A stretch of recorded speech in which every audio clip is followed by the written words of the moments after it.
super quick. So we'll get there in a second, because that's right. where that's the decision tree problem. Okay. So everyone is working on figuring out the trajectory of the ballistic missile. And there is the first confirmation when you see it. And by the way, a ballistic missile cannot be redirected or recalled. Cannot be. Now, ultimately, the Defense Department will wait for second confirmation of that missile from a ground radar system. We have them around the world. The one in the scenario that would see it is in Alaska. It has to be able to see and confirm that missile is definitely coming this way. And that happens at around 8 or 9 minutes. And so the process in between that, everyone's getting ready to brief the president about a counterattack. And so in the scenario, the president learns around 3 minutes, and then they're waiting on the secondary confirmation. And in my interviews with the Secret Service, as I was reporting the book, interesting things would happen, exactly like your question, like, wait a minute, what would the president be staying at the White House? So I, as the reporter, put that question to the former director of the Secret Service, who explains to me how there is a team called the Counter Assault Team. And that is the sort of paramilitary organization of the Secret Service that's going to always be there to move the president really fast if need be. And in this situation, they make a decision, we're moving him. If the target is Washington, D.C., or anywhere on the East Coast for that matter, we cannot have the president anywhere near ground zero. And their job that they are sworn to do is to protect the president. And so then you're going to have a bit of a stalemate, because the military command wants the president on comms to be able to give him counterstrike orders. That is what they want. And they can only get those orders from the president. But the Secret Service has a totally different agenda. And in my scenario, the Secret Service, considering they're the only ones in the room that are armed, win. They take the president out, and he flies out of Washington, D.C. in Marine One. Marine One being the helicopter. The helicopter and then I learned even more interesting details, like, okay, so in the scenario, the likely situation is that the electromagnetic pulse will really threaten the electronic system in Marine One, and it will be in deep danger of crashing. What is that for people that don't know? For people that don't know, an electromagnetic pulse is like a 3-pulsed sort of shock wave that essentially just zeroes out electronics. Imagine your house getting struck by lightning, a direct hit, and no surge suppressor. I mean, it's all, the electronics go out. And that will almost certainly happen. Marine One is retrofitted against EMP attack, because they think about these things, but no one knows if it's going to really work. It's been tested in a chamber. So what you're saying, sorry, just to be clear, is that whoever's attacking the United States or another country would send an electronic pulse first? No, the pulse is part of the bomb. Okay. It's inherent in the nuclear explosion. Okay. And so even if you're getting the president out, if he's 7, 8, 9 miles, 10 miles out of ground zero, as they rush, because remember, this is all happening in 30 minutes, under 30 minutes, as they rush to get him out of the White House, the EMP could seriously damage the Marine One. So the Secret Service people I interviewed explained to me that they would have a backup plan, which would be to tandem jump the president out of the aircraft with a parachute. They would strap the president onto them and jump out of the aircraft. Because at least there would be, the aircraft is going to crash if it gets hit by the electromagnetic pulse. So at least there's a better chance. Well, then you have to have, the mill aide has to have a parachute, because he's got the black book. And the special agent in charge of the president is definitely going to go. So then I learned that this incredible detail that there aren't parachutes in Marine One. So they have to go to the White House office to get the parachutes. You know, these kind of details, I believe, provide the reader with a number of things, like the astonishing understanding of how many different scenarios are in play all the time, you know, being rehearsed, so that because we might have a nuclear war, at the same time that the messaging is we will never have a nuclear war. And then when you begin to look at all the competing agendas that will happen, you realize it's just chaos, it's not mayhem. what if the president dies in the strike? And before we've made a counterattack? Which is something that Stratcom thinks about, and it's certainly why I have that in the scenario. Because if the president is the only one that can order a counterattack, that can launch nuclear weapons, what if he dies? And so I learned in reporting that if you're the president, let's say he even gives the order, okay, here's my counterstrike, I'm choosing this from the Black Book. The command and control is set up that if the president orders 82 nuclear weapons in response, you can't launch 83 nuclear weapons. It's 82 and 82 only. And then to do another launch requires passwords. It requires so much bureaucracy. There's not time for that. And so there's this almost unknown little detail inside of the nuclear command and control apparatus called a universal unlock code, which I learned about in the book. And the eyebrow goes up for exactly that reason, as did mine when I, wait, what? And then you find out that the president can release to the Stratcom commander the universal unlock code, which basically says, okay, if I die, you have permission to launch nuclear weapon number 83 or nuclear weapon number 5,000, all the way. And that is a pretty shocking concept. The president responds to the nuclear attack, hits, I don't know, let's say they hit Russia.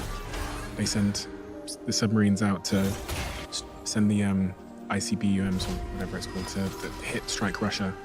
Russia have these submarines as well, they send more back.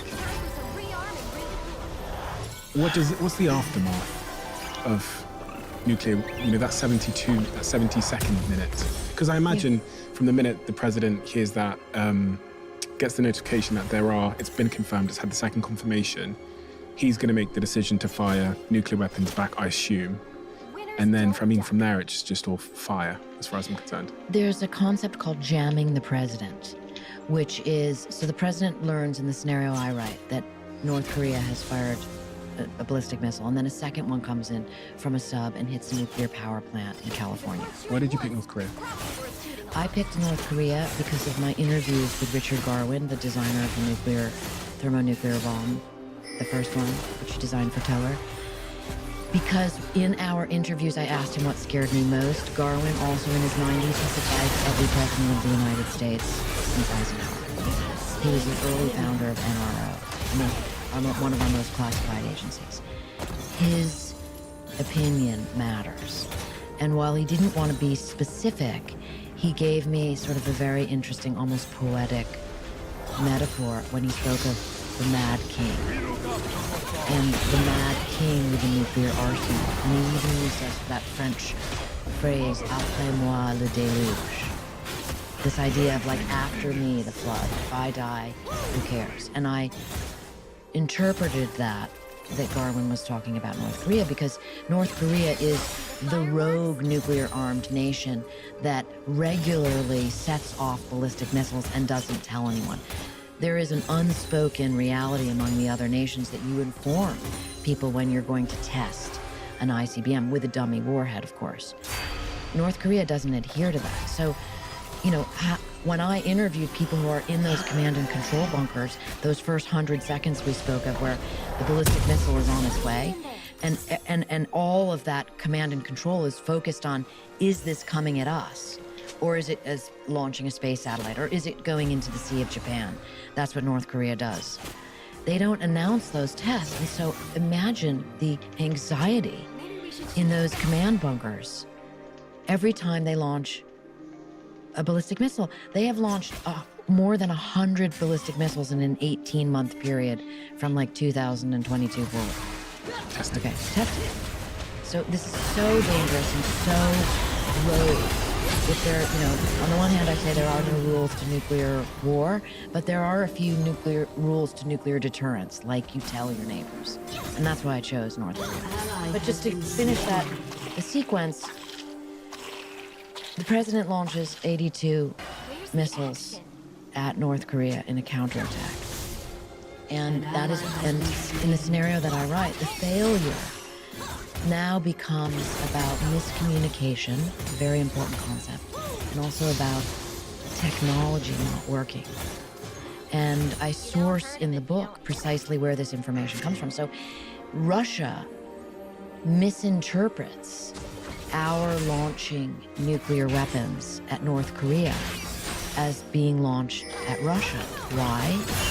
Because, actual fact, our ICBMs do not have enough range to travel to North Korea without overflying Russia. And so imagine in a climate like now, with hostilities as an all-time high, the Russian president just saying, okay, well, maybe they're not coming for us. So nuclear policy, the policy of deterrence is you launch if someone's launching at you. And so that is where, you know, in the second act of the book, it's 24 minutes, 24 minutes, 24 minutes, endgame. Russia launches, and Russia launches. You don't launch, if someone's attacking you with nuclear missiles, you don't launch one or two back. That's Mad King logic. You launch the mother load. And that's what I have Russia launch in this scenario. What do you mean Mad King logic?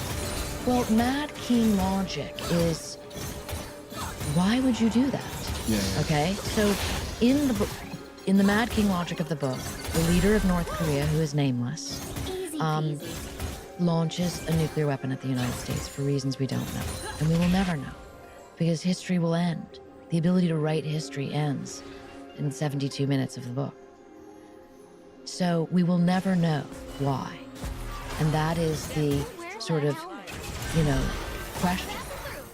Mad King logic is very different than Defense Department logic, or, in many regards, Russian nuclear command and control logic, which I interviewed sort of the world's expert on those subjects to be able to, you know, give readers quickly an idea of what that logic is and why it has held for 79 years.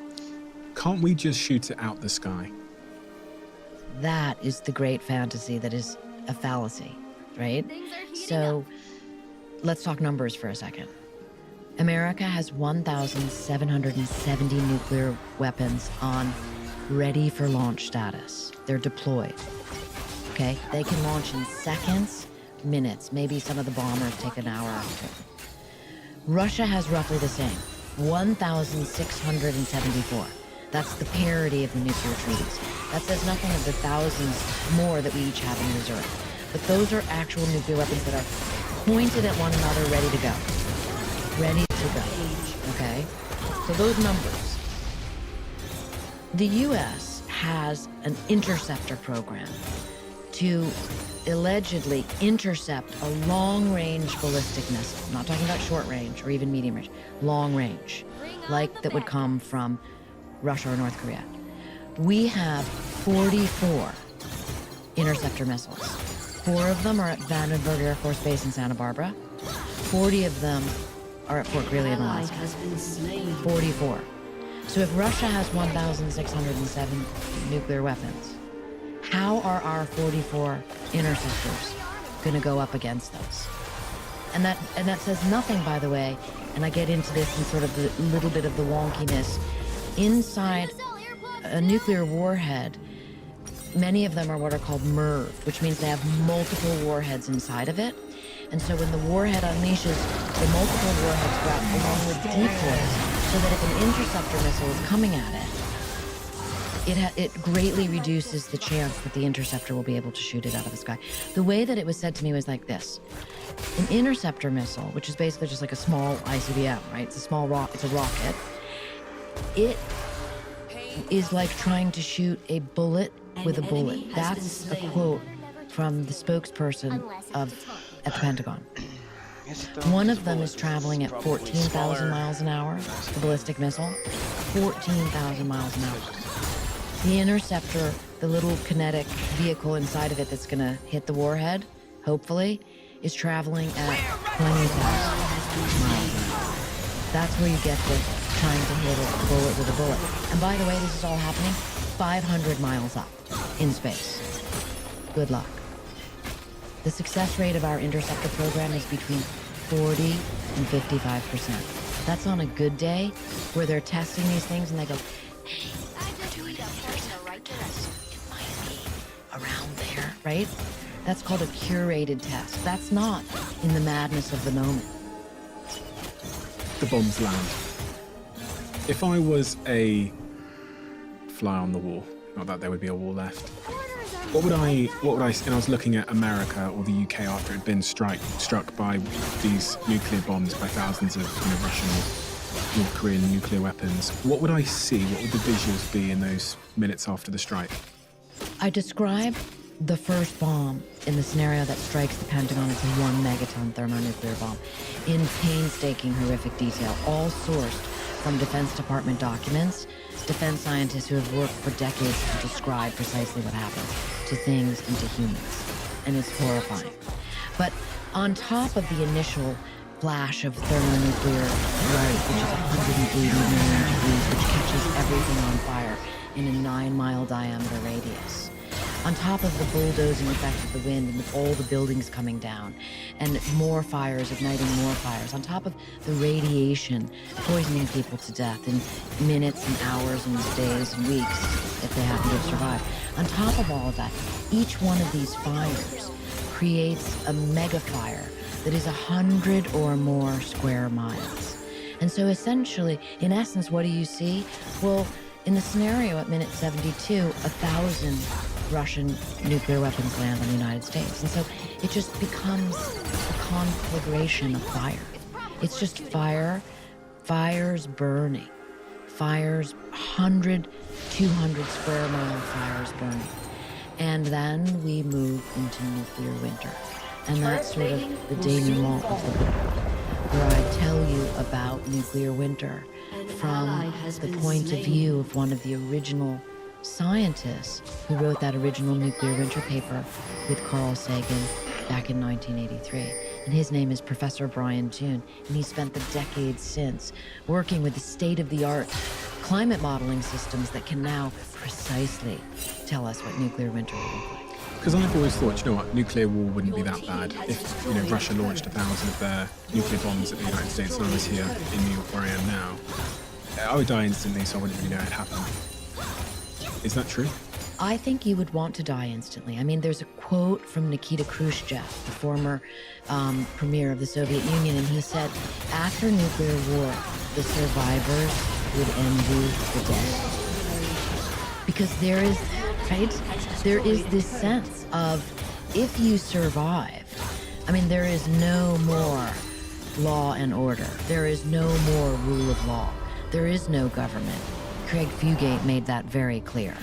The bunkers that the people in the military command and control centers would be in, let's say the secret bunkers, not the ones that are targets that Russia's going to take out, that I write about in the book, but the smaller ones, those are going to only function for as long as there's gasoline to run the diesel engine, the diesel generators.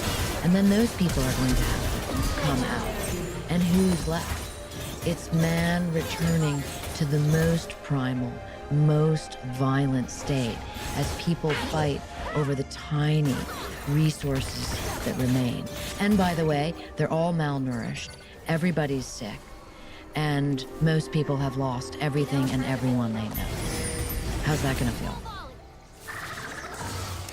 It's gonna feel, as you describe here on page 277, there are 1,000 flashes of light superheating the air in each ground zero to 180 million degrees Fahrenheit, 1,000 fireballs, each more than a mile in diameter, 1,000 steeply fronted blast waves, 1,000 walls of compressed air, 1,000 American cities and towns where all engineered structures in 5, 6, or 7 miles radius change physical shapes, collapse and burn, 1,000 cities and towns with molten asphalt streets, 1,000 cities and towns with survivors impaled to death by flying debris, 1,000 cities and towns filled with tens of millions of dead people, with tens of millions of unfortunate survivors suffering fatal third-degree burns, people naked, tattered, bleeding, and suffocating, people who don't look or act like people anymore. Across America and Europe, hundreds of millions of people are dead and dying, while hundreds of military aircraft fly circles in the air until they run out of fuel. I mean, that is some visual. How many people would be dead or dying, do you think, after those 72 minutes? Hundreds of millions of people die in the fireballs, no question. But the number that I think is very interesting to think about comes from Professor Toon and his team, who wrote a paper for Nature recently, 2022, and sort of updated nuclear winter idea based around food. And the number that they have is 5 billion people would be dead. The population of the planet currently is what, 8 billion? Yes. So there'd be 3 billion people still alive. Where shall I go to be one of the 3 billion? I was just in New Zealand and Australia. That's exactly where you'd go. Good. According to Toon, I'm those going are back the on only tour. places that could actually sustain agriculture. I was there 2 weeks ago. Not even 2 weeks ago, it was maybe 10 days ago. I was in New Zealand and Australia. And at that time, I think Iran attacked Israel. Shut down. I was kind of happy. You're in the right place at the right time. I was Yes. kind of happy for where I was located. And I was thinking, I actually remember I was talking to my friend and I pulled up a map. I was trying to see how far away I was from everything. I was thinking because World War III started trending on Twitter, I was thinking if it does break out now, I think I'm probably pretty well placed. Is that the place to be? That is, according to Professor Toon. I mean, he was so generous with me. He shared a lot of his slideshows that he has for his students. And that is really pretty much what's left. I mean, because most of the world is, certainly the mid-latitudes would be covered in these, sheets of ice, the freshwater bodies. Places like Iowa and Ukraine would be just snow for 10 years. And so agriculture would fail. And when agriculture fails, people just die. And on top of that, you have the radiation poisoning, because the ozone layer will be so damaged and destroyed that you can't be outside in the sunlight. And so people would be forced to live underground. And so you have to imagine people living underground, fighting for food, everywhere except for in New Zealand and Australia. There was also another interesting detail that he shared with me, that, 66 million years ago, an asteroid hit Earth and wiped out the dinosaurs and something like 70% of the known species. And Professor Toon compared nuclear war to that situation. And so when you really think about it, and again, this was also echoed by Craig Fugate, you think about it, there's nothing we can do about an asteroid. At least not right now. And yet there is something, Kit. Nuclear war is a man-made threat. And therefore, it has to be a man-made solution. What is the solution? I really believe that people motivate other people. It's like a fundamental truth on the smallest scale and on the biggest scale. And so there's one person who is incredibly powerful, and that is the President of the United States. For better or for worse, it's just the way it is. And so in the same way that the president has presidential sole authority to start a nuclear war, the president also has a very powerful pen with which he can write executive orders, an EO. And the story I tell on the hopeful note goes like this. When I was in high school in 1983, there was an ABC TV movie called The Day After. And it showed a fictional war between the United States and then Soviet Russia. It was horrific and terrifying, okay? 100 million Americans watched it. 100 million Americans. It was like the third of the population. And I think it was half the population then. President Reagan was one of those Americans. He had a private screening at Camp David. His advisors told him not to watch it. He did watch it. Before that, President Reagan was a hawk. He was pro-nuclear weapons. His position was the more nuclear weapons, the better. He was the one putting nuclear weapons in space with the Star Wars program, the SDI program, okay? He couldn't have been more pro-deterrent supremacy. He saw The Day After, and he changed his position. He wrote in his White House journal that he became greatly depressed. His words. And he reached out to Gorbachev. And then they had a Reykjavik summit, a summit in Iceland, Reagan and Gorbachev, and through communication, right?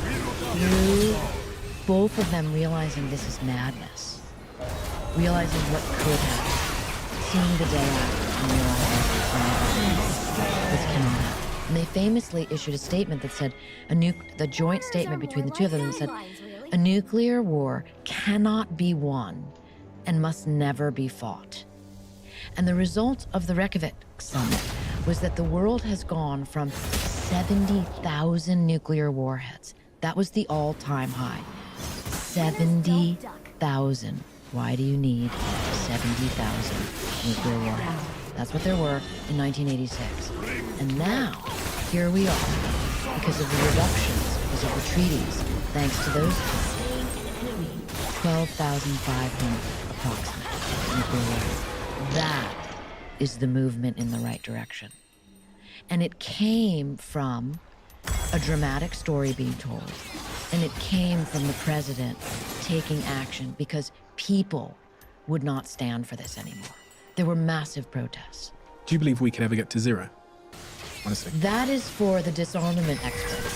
I like to stay in my lane as a storyteller, as an investigative journalist. I like to give you the dramatic, fast read, and then pass the baton to those who have been working on that issue for decades, because boy, are they qualified. I just had the great fortune of being invited to Brussels, where I was part of a nuclear expo, and there were members of the European Parliament in the audience. And there were all these disarmament people there, and I learned a lot about all of these groups. And they have the answer, and they are the ones that should be asked that question, and they are doing a lot to get us there. From the moment you wrote the first word in this new book, Nuclear War Scenario, to when you finished the book, how did your feelings change about the subject matter? It's interesting because you write, this is just my experience as a journalist, but you write the book and you're like any professional person, you want to do a really good job at your job, right? So I was very focused on gathering the facts and then relaying them in a readable way.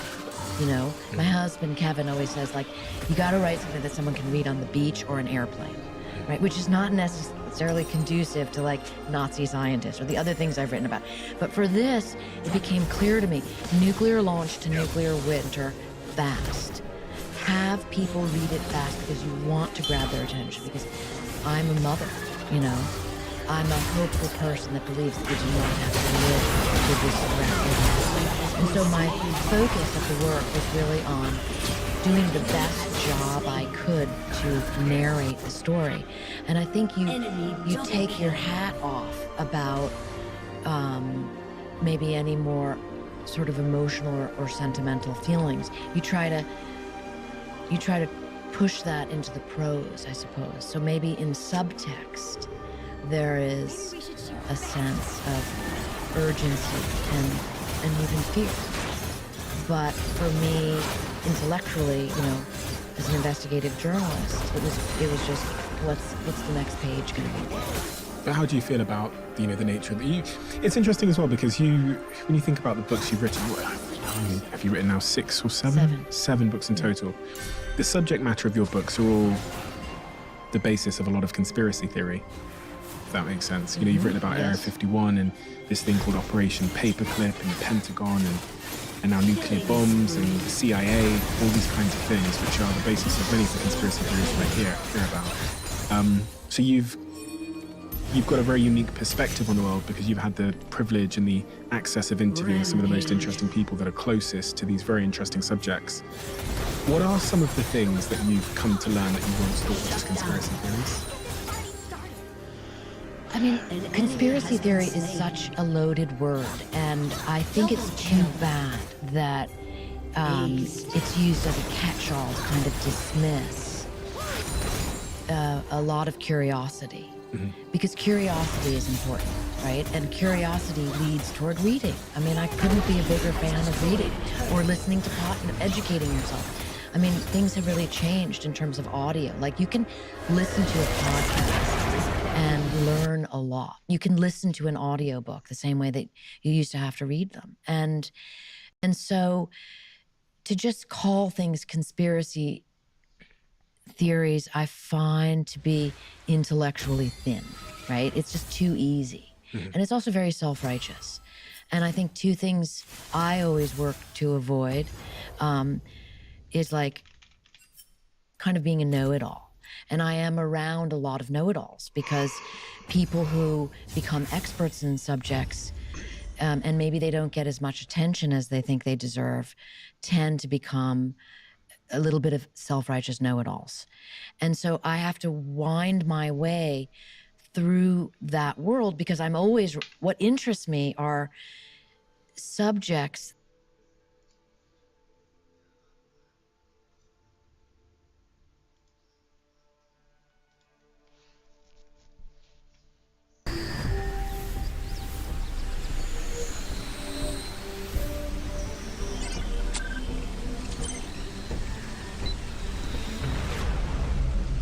I believe that we are already at the early stages, if not in World War III. It just doesn't look like the wars of the past. and people should understand what is at stake, which is we are one misunderstanding, one miscalculation away Or even one AI-generated viral video.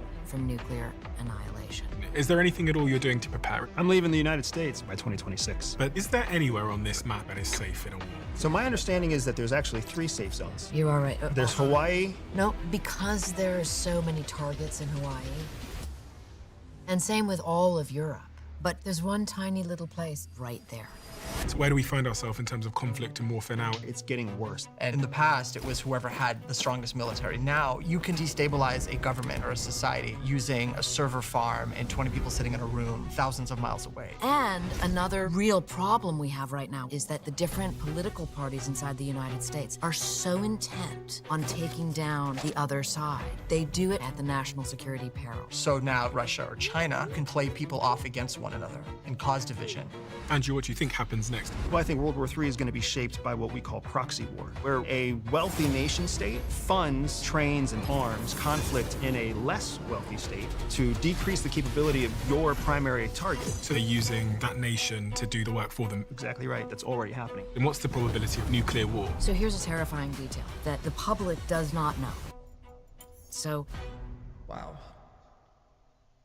Listen, to my regular listeners, I know you don't like it when I ask you to subscribe at the start of these conversations. I don't like saying it, I don't like it being in there. I take the reader from nuclear launch to nuclear winter, which happens in a period of 72 minutes. And I interview presidential advisors, secretaries of defense, nuclear subforce commander, et cetera, people who are very close to the chain of command, people who have rehearsed making these decisions if they need to be made. And what I learned terrified me. And from what the book has been out for over a year now, it's still in hardback. People are reading it in 28 countries around the world. This is a serious edge of peril topic. And I think we're here to talk about that because no time in my life, I think, have we been closer to thinking about this reality than right now. Andrew, there's a few subjects and words that Annie mentioned there that also cross over in your story, one of them being nuclear war and nuclear weapons. What is your context and what is the sort of experience and perspective you bring to this? What's your experience? Yeah, I am a former clandestine CIA intelligence officer, also a decorated wartime veteran from the United States Air Force during our wars in Iraq and Afghanistan.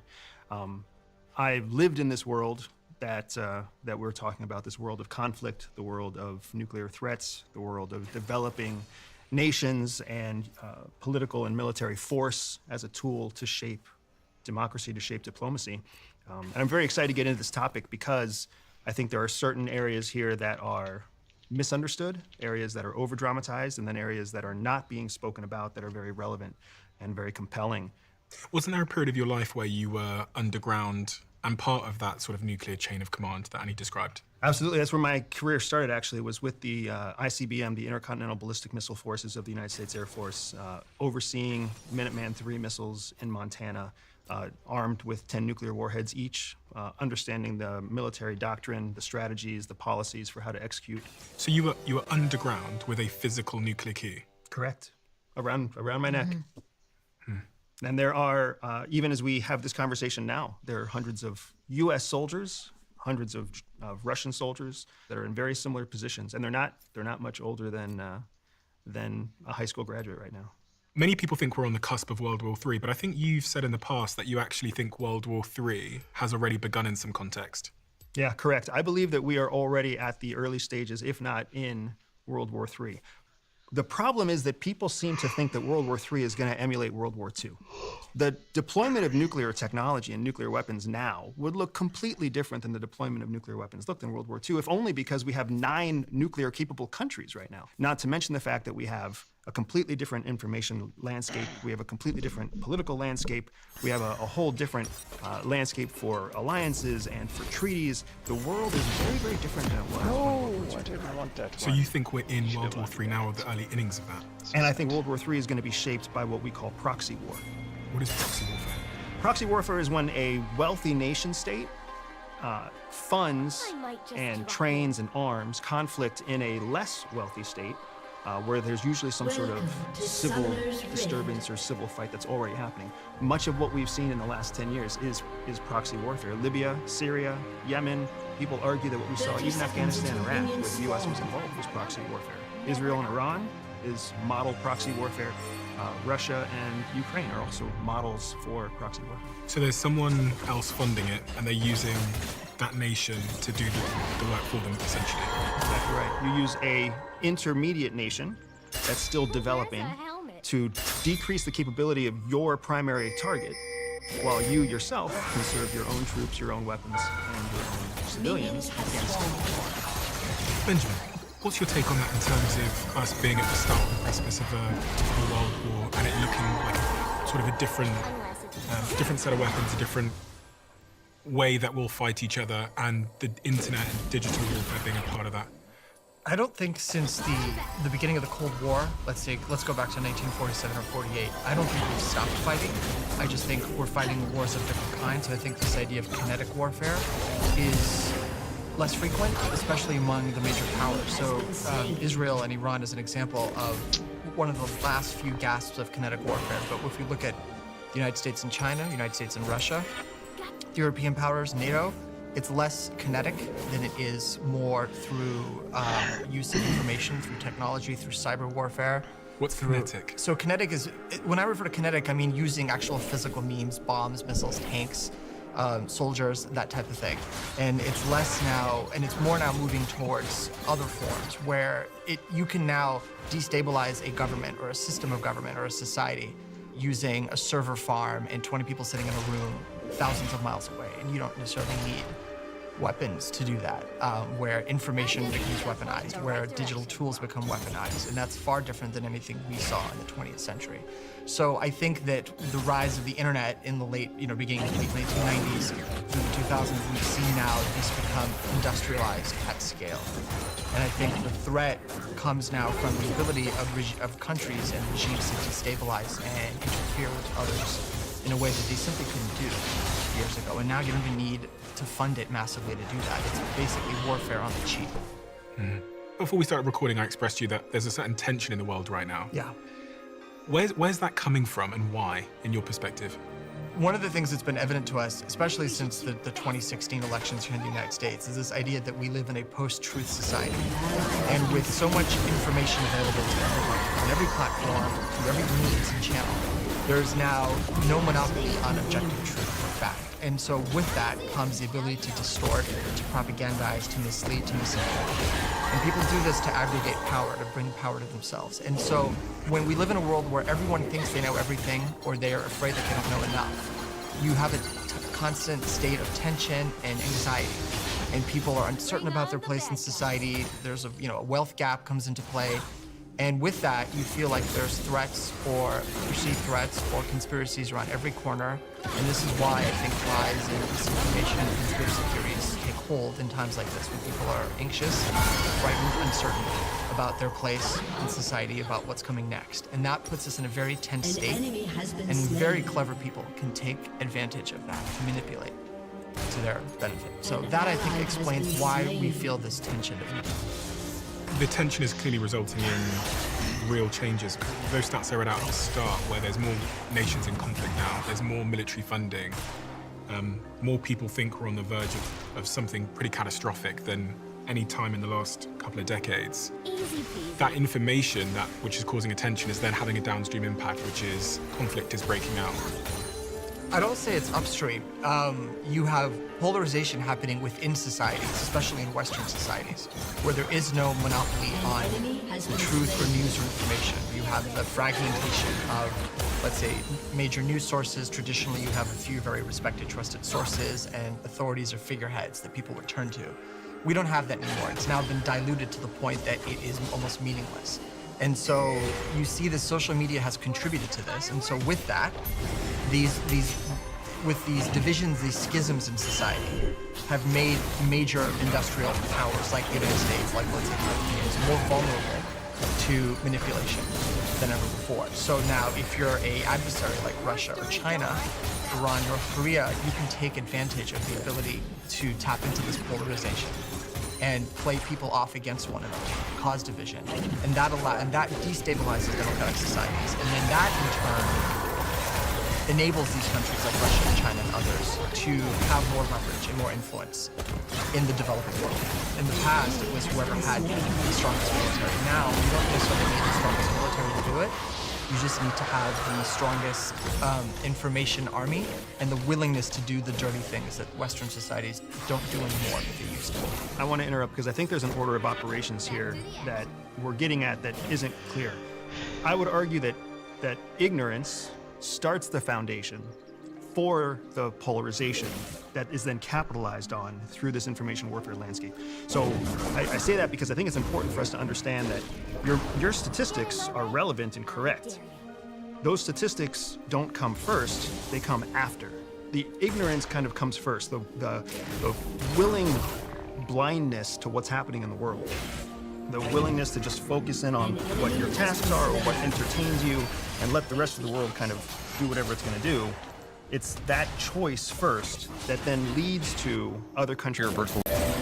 The only thing we deliver to the edge device are pixels. The advantage of that is there's no actual data in transit, no actual data at rest. That means you could use your personal device to get access to, in this case, a government's network, like NIPRNet, the unclassified network. And you can do everything that you would need to do on that network because you're actually interacting with the data on that network, not data on your phone. So you're just getting an image of that environment that you're going to touch, type, or swipe and interact with. The beauty of that from a security standpoint is data can't be lost, can't be intercepted, can't damage your phone, you can't damage their environment, right? So you get all the convenience of using your device anytime you want to, in the way in which you want to do it, and the DoD or the government gets all the security of your device can't present a risk. It doesn't want to know what's on your device. It needs to keep your privacy too, which that's a big deal, right? Not just protecting the enterprise, but protecting you. Hypori is pretty cool. It's a virtual cell phone that enables you to access any secure information anywhere, protecting both sides of the house.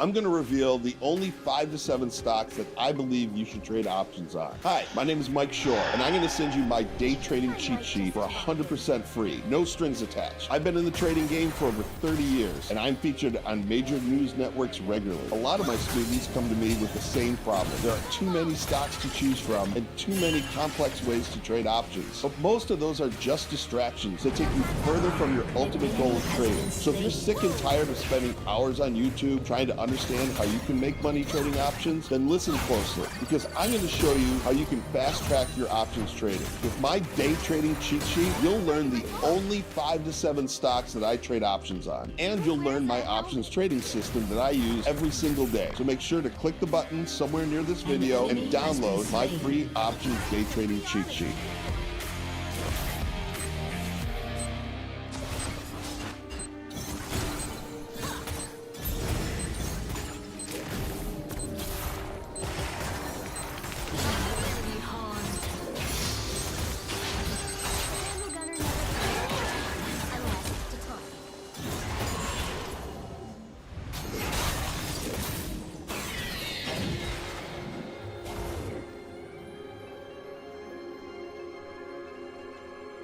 we've always been ignorant. The difference is now you can actually do something with that ignorance and manipulate it at scale that you couldn't before.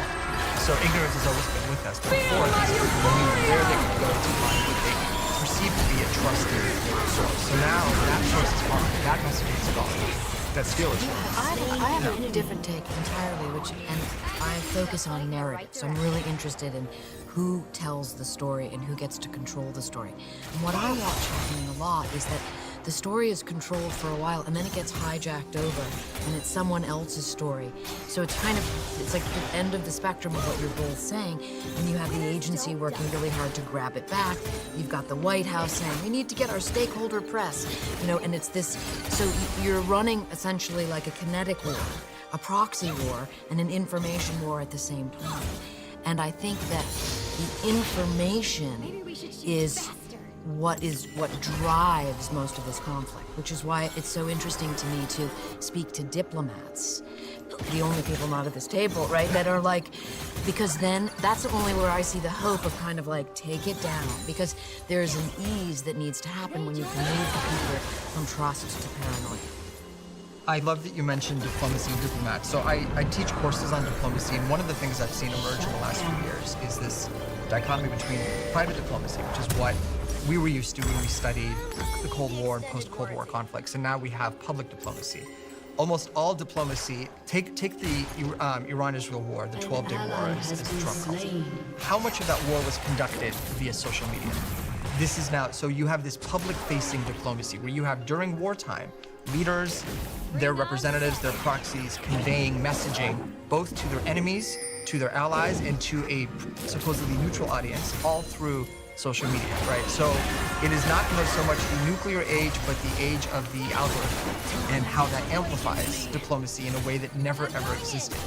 And so this is, I think, this lends to that dilution that others can take advantage of. Because at the end of the day, if you want to threaten the country or you want to garner support, how you articulate that on social media, whether you use all caps, and whether you use images, memes, all of these things play into how effective that is. And you see that most on TikTok, and when, after the October 2023 Hamas attacks against Israel, the information warfare between the two sides and how it played out on college campuses. I was at a big one where a lot of that was taking place at UCLA, and how that played out on social media, and even among high school kids who I talk to. And their understanding of conflict is now shaped by what TikTok, which is partially controlled by the Chinese government, feeds them and chooses to feed them and amplify. So here's a specific example that might be helpful with what you're saying.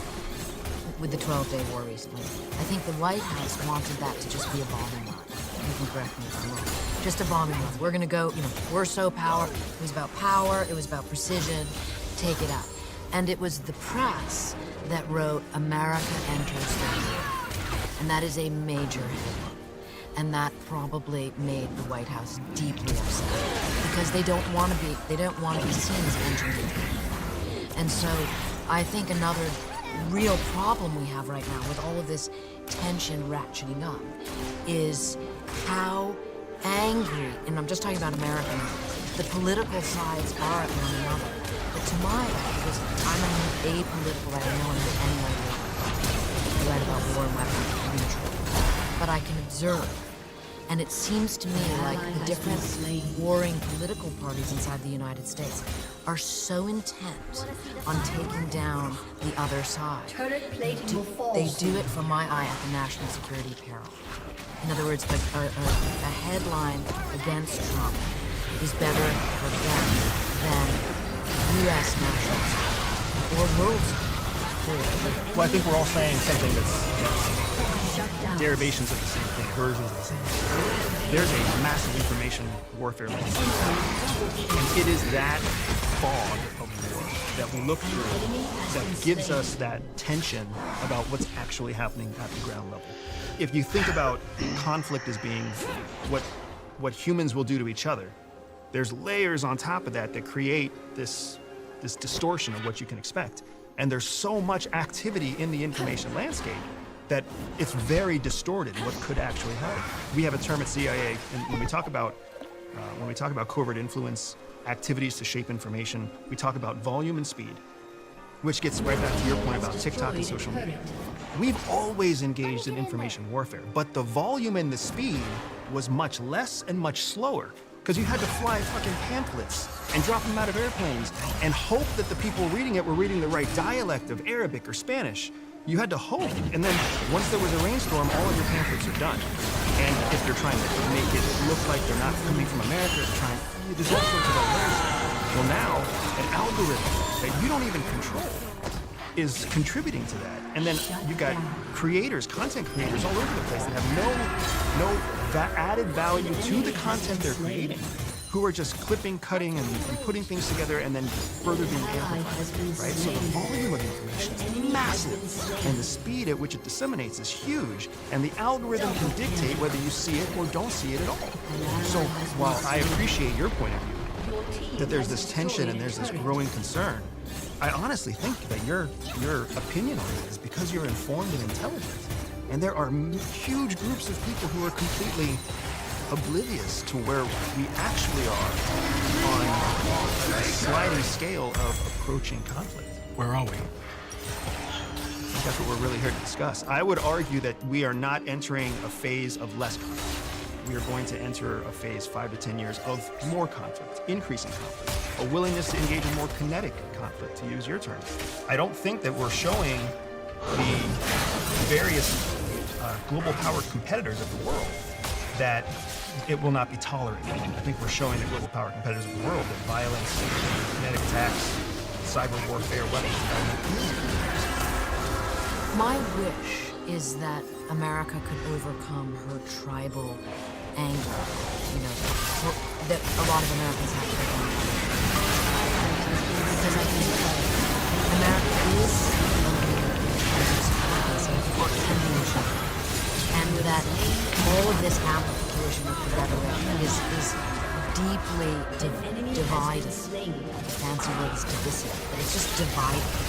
And that if there's any place that one's enemies or adversaries can take advantage of that. Is that wishful thinking? For me to say, I am a very wishful thinking person. I mean, I write about the grimmest, darkest subjects imaginable, with a smile on my face, because I just am naturally optimistic. I'm the mother of two, college-age boys. Andrew was just saying that he thinks there's going to be more conflict going forward. We have 9 nations now that have these nuclear weapons. Some might argue it creates stability, but some might argue that it only takes one individual. And you said there's 6 nations hosting those nuclear weapons. I don't know, sometimes I think, gosh, you only need one miscommunication or one mistake from one person who is, I don't know, not doing too well mentally or having a bad day. That's kind of how I think about it. And I'm like, probabilistically, you just stretch it out, some point that's going to happen. Some point that's going to happen. You're absolutely right, and that is why, it'll be interesting if we maybe talk about Iran just from the, specifics about what happens, why is or is not important. Because I, just having looked at nuclear weapons so microscopically recently, I believe that existential threat, the global catastrophic risk of a nuclear, of a flame that starts that movement toward a nuclear use, is a sort of line that must never be crossed. And so while all war is terrible, there is always a solution on the other side of the war. Peace can be made, but not with nuclear. And so that, I look at that lens, which is how I saw it. You mentioned, Andrew, talked about Israel and Iran being a proxy war, so that kind of piqued my interest.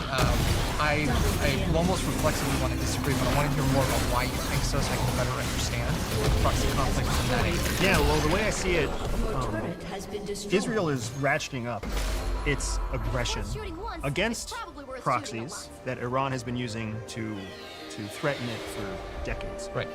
But Israel is also dependent on American weapons to do that. It's also dependent on American intelligence to do that. It's support financially and economically, so it needs America to wage its conflict. If America would say, Israel, we don't support you, then Israel would take a different approach without a doubt. So the funding, the support, the intelligence flow, the economic support coming from the United States is what empowers Israel to prosecute its conflict. Without that support, Israel will take a different course. But then proxy would imply that Israel's acting.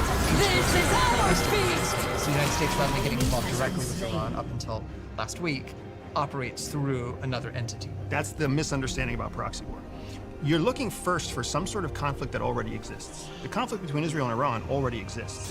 The proxy then, the proxy relationship happens when an outsider, a third party, comes in and exacerbates the conflict by putting more fuel on an existing fire. It's not that Israel is the agent of the United States. It's that Israel already wants to prosecute some sort of conflict. We come in and we're essentially the fuel to help exacerbate it. So who's the proxy? Israel. Okay. Israel's the proxy for the United States, who wants to diminish Iran in the same way that Israel wants to diminish Iran. This specific conflict is so fascinating because every fucking buddy wants Israel to degrade Iran. Saudi Arabia wants that. The United States wants that. All of the European Union wants that. Israel wants that. Everybody wants to see a degraded Iran. So Israel, especially after what it's been doing in Gaza, and the humanitarian crisis in Gaza, Israel's desperate for anything it can do to win back favor for the Abraham Accords, as a democratic country, you name it. It's looking for an option, and Iran is a very convenient option for them to build back relationships that they've killed, along with the attacks. If the reasons are different, does that still make one a proxy of the other? So Israel's objections to Iran, and it's the reason it sees Iran as a adversary, might differ from the United States. There's a Venn diagram, there's some overlap, but there's also a tremendous amount. Same thing with the Saudis, the Gulf states, other regional states that see Iran as a threat. They see it for different reasons. Does that still, and I'm not saying you're wrong, I'm just trying to understand, does that still make them a proxy if their motives are different? I would say yes, because it's not about the parts of the Venn diagram that don't overlap, it's about the parts that do. It's about for anything it can do to win back favor for the Abraham Accords, as a democratic country, you name it. It's looking for an option, and Iran is a very convenient option for them to build back relationships that they've killed, along with the attacks in Gaza. If the reasons are different, does that still make one a proxy? So Israel's objections to Iran, and it's the reason it sees Iran as a adversary, might differ from the United States. There's a Venn diagram, there's some overlap, but there's also a tremendous amount that doesn't overlap. Same thing with the Saudis, the Gulf states, other regional states that see Iran as a threat. They see it for different reasons. Does that still, and I'm not saying wrong, I'm just trying to understand, does that still make them a proxy if their motives are different? I would say yes, because it's not about the parts of the Venn diagram that don't overlap, it's about the parts that do. It's about the convenience of Israeli citizens dying, Israeli soldiers dying, Israeli weapons being spent. That's the benefit of proxy conflict. It's not American citizens who are at risk. It's not American soldiers who are dying. It's not American weapons that are being spent. We get to build our surplus. And if anything, we get to build extra and sell it to Israel, which is benefiting our economy. So this is the uncomfortable truth behind proxy war, is it's all the benefits of a wartime environment without any of the risk. But then what also happens, and you can look at Vietnam as a great example, the proxy wars that are supposed to be low cost for the United States end up blowing up into being a disaster for the United States. So I think of Vietnam, I think classic proxy, right? Khrushchev gave that speech in 1963, whenever it was, about wars of national liberation, and that they would be fought in what was then called the Third World, Vietnam being a classic case. There I see absolutely, right? First you have the French, French Indochina, and then the United States bailing the French out. Arguably, the French were maybe a proxy for U.S. interests. They were part of that firewall that were keeping the dominoes from falling. But again, I'm trying to understand the Israel-United States proxy angle here. And that's a unique definition of proxy, I guess. Okay, so I'll give you an example. go ahead. Butt in with an example. Yeah. You tell me if it's right or wrong. Yeah. So in a weird way, the Iraq War was a proxy for the same reason. The Iraq War, we were trying, the George Bush and Dick Cheney's Iraq War. Right. We're trying to weaken Iran. Do you want to know where to invest $1,000 right now? Well, forget about AI, quantum computing, electric vehicles, cryptocurrencies, or robotics. A little-known technology is projected to become roughly 10 times bigger than all of these technologies combined. The World Economic Forum says that it's arguably the most exciting human discovery since bike. And billionaire entrepreneur Bernard Wilson, an early investor in Amazon, Google, and OpenAI, says you can make 1,000 times your money by investing in this phenomenon. But if you want to claim a stake in this revolution, you have to act fast. We're about to cross what Barron's calls an impending tipping point. Blink, and you'll miss the boat entirely. So, do you want to know how to get started with this technology? Stick around for the next 60 seconds, and I'll show you how. Hi, my name is Whitney Tilson. I'm a former hedge fund manager. I've been featured in virtually every single major financial publication and TV show. And I even starred in a 60 Minutes story that won an Emmy for investigative journalism. How did I accomplish all this? I'll tell you this. I don't come from money. In fact, my parents were teachers who met in the Peace Corps. The secret to my success is that I have a knack for finding explosive investments in math. Do you think the Iraq War was I mean, you pipe in here, but that's how it started. That was the original intention. And the deep, tragic irony is what we have now, which is Iran is running away. Why does the United States want to weaken Iran? The United States Because of what wants... happened to your family in 1979. But why? But why does it? What's the beef the U.S. has with Iran? I Because mean, they I had know our that's hostages for 400 and something days in 1979, and we will not let that go until that is, How is that? What does justice look like? I'm not saying that's. Yeah. I'm No, just but I'm saying that's. why are we at war with Iran, or not at war, but why are we at conflict with Iran? I mean, I think there's a lot of different valid answers for that. But where I would take this, especially to keep it really accessible to the layperson, right, is that the United States wants zero competition for being the single superpower in the world. It wants no competition for that. It wants to remain the single superpower everywhere. Because being the single superpower gives your civilians, gives your population security, but it also means that you have the lion's share of all the resources in the world. And basic economics teaches us that all economics is based on resources. So Iran's goal is to create a Shia state, to create a Shia crescent of power and influence across the Middle East, is in stark contrast to what would benefit the United States. What the United States wants is to maintain a Sunni majority, because that's where the oil is coming from. It's majoritarily free in the United States. Sunni, wealthy, collegiate states. Even though Iran is second largest. Not for the United States. Not for the United States. But it was, right? During the United States' greatest period of prosperity, it was a bipolar world. So unipolarity is something we've had since the 90s onward. And yes, there's been tremendous success, but arguably unipolarity has been destabilizing. What's unipolarity? Where you have one world power basically dominating, which has kind of been the case since the end of the Cold War.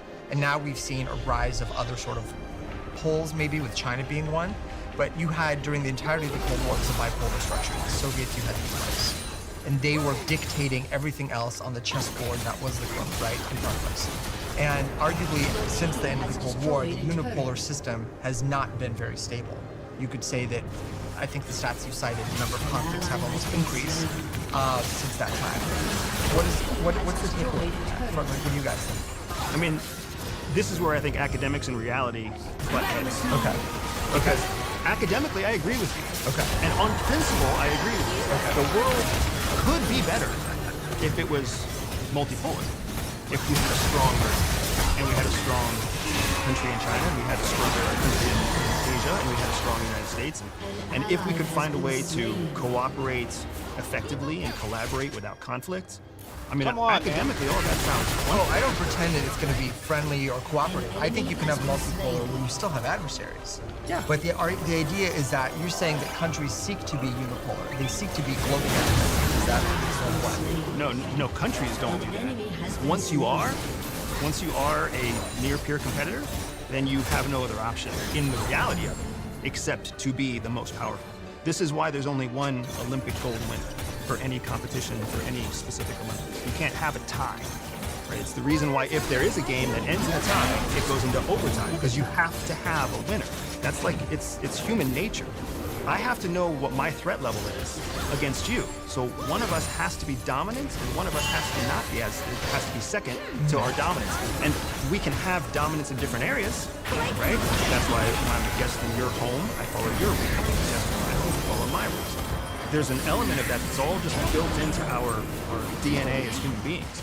But what the United States has is it has global hegemony. It has all the benefits of the world's wealthiest economy, the strongest currency, the lead on technology. We've diversified our workforce so that we don't have to rely on manufacturing. We literally make money off of ideas in the United States, whereas a place like China is doomed to try to have human beings who do things with their fingers to make money. So when you have that level of power, you become very focused on keeping that power. Talk to any wealthy person out there and they'll tell you the same thing. But war is a zero-sum game. The Olympics are a zero-sum game. Diplomacy implies that others can win. Not everyone can win equally, but multiple winners can emerge or multiple losers can emerge. We can all kind of share a spot at the podium. Two people can stand in the gold section. You know, you can split it. You can have a team sport, right, where everyone's getting gold on that team. How is that consistent with what? Culture. This is where culture starts to play in. And I would say that the United States is a zero-sum game. I don't think it's pretty, man, but I think it's the fact. I also think it's interesting on how this talks. Like, you can imagine what it's like in the White House. Imagine the president, he's having some of his advisors tell him exactly this, like, you know, the kind of big, we must dominate. And then you have his military advisors wanting specifics having to do with what their intentions are in their lane. And so I think it's what's interesting for, you know, the layman, which I certainly am on some level, is that when you begin, the more information you get, you know, this is like on the other side of that information is actually a great thing for all of us. Mm-hmm. You can begin to understand the context.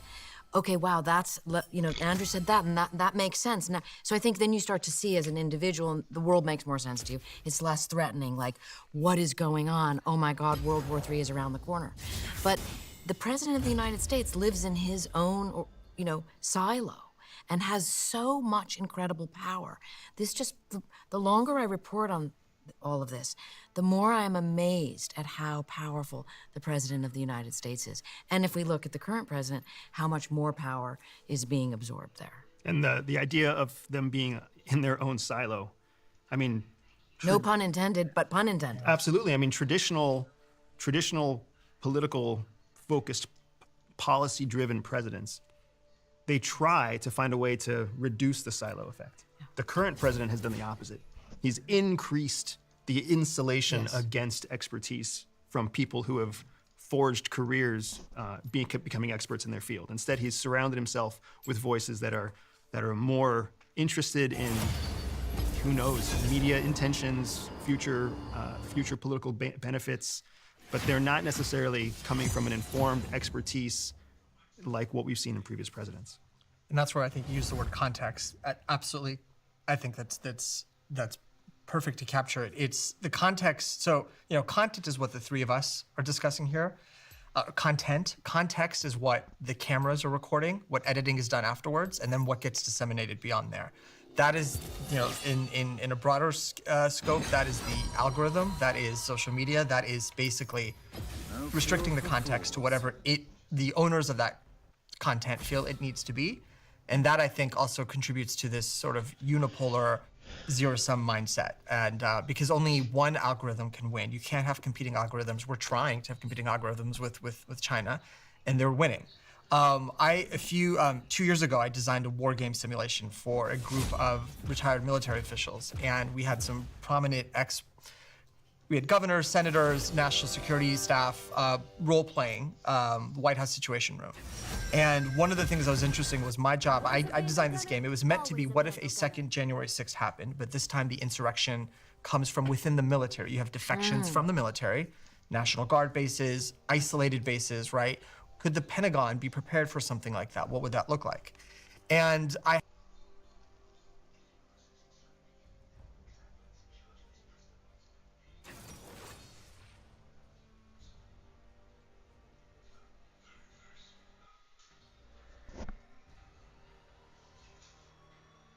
had, the White House was staffed with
So if I turned off Ada tomorrow, I would need to double my support teams.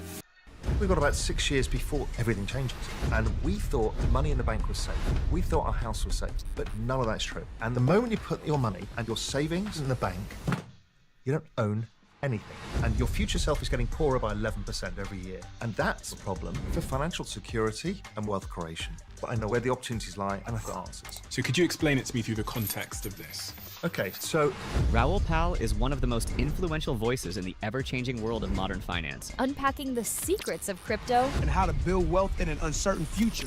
people know their future is they can't afford to buy a house. They have less savings, debts from university. People in their 30s, the first generation that won't be as rich as their parents. So what advice would you give to set myself up for wealth in the future? You start investing. But what about the people that no matter how hard they work, they still don't have that excess income to invest? You don't need huge savings. You just need to understand how to look for opportunities. For example, the S&P 500 is not worth your time. Real estate doesn't really make you any money. Those days are gone. Gold actually lost you money, but investing in crypto like Bitcoin gives us stupidly high returns in shorter periods of time, growing at 150% a year, scaling at twice the speed of the internet. So now the guy with $500 can get rich. A couple of questions here then. So I'm now 30 years old-ish. Haven't missed the boat. No. Much of the reason why I think people don't invest in crypto is they've heard stories where people have put too much in and they've lost it all. So what if you're wrong? We're going to talk about how not to f it up. And then how do I invest in crypto? It's really simple. You're going to start somewhere, so do that and you'll make money. This has always blown my mind a little bit. 53% of you that listen to this show regularly haven't yet subscribed to the show. So, well, from a very high level perspective, and I'm being unspecific here, so I'm looking for an unspecific answer.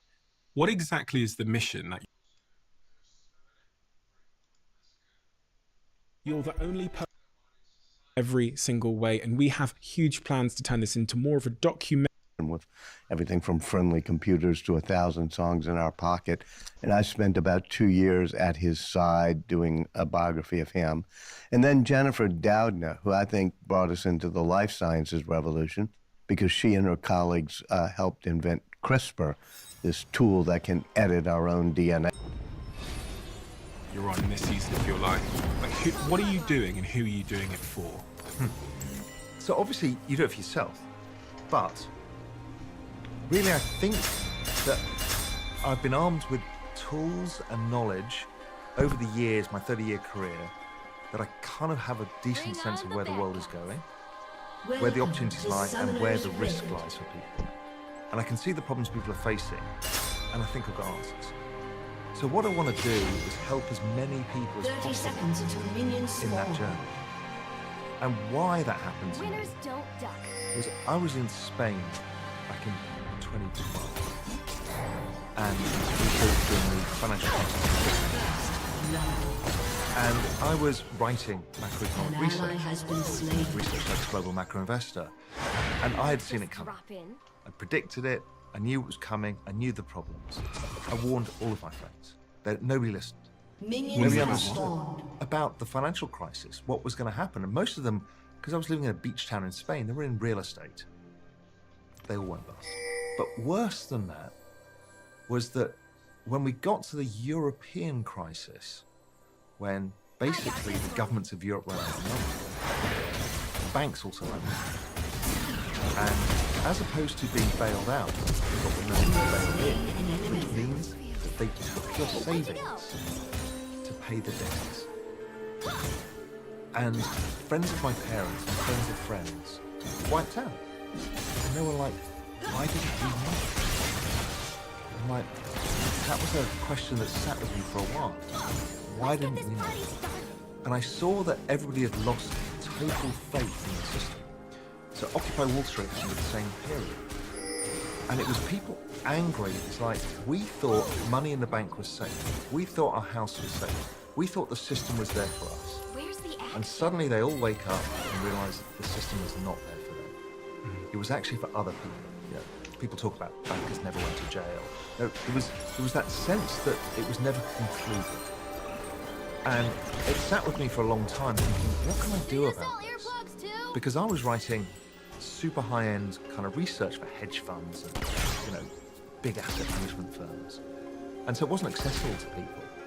And then I wrote a couple of articles. One got leaked in Zero Hedge in its early days and it became super viral.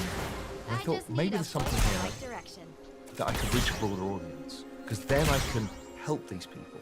And that's when we came up with the idea of Real Vision, which was the idea of interviewing the people at the very heart of the system and sharing details, because these people weren't hiding it. They wanted to help people as well. Everyone had that sense that we could help people. So I'm still on that journey.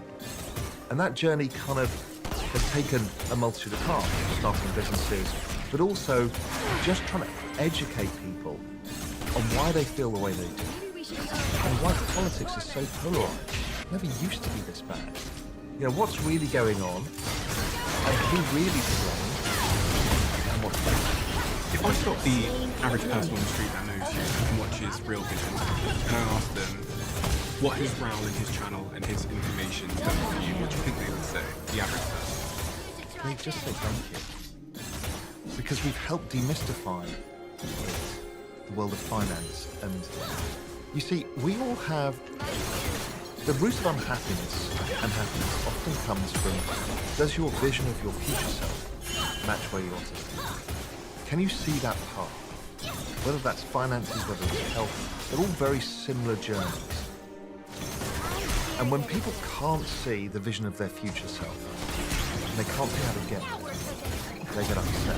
What we've tried to do is unfuck people's future, which is an expression we use, which is a way, which is a mimetic or a meme or just a short phraseology to help people understand.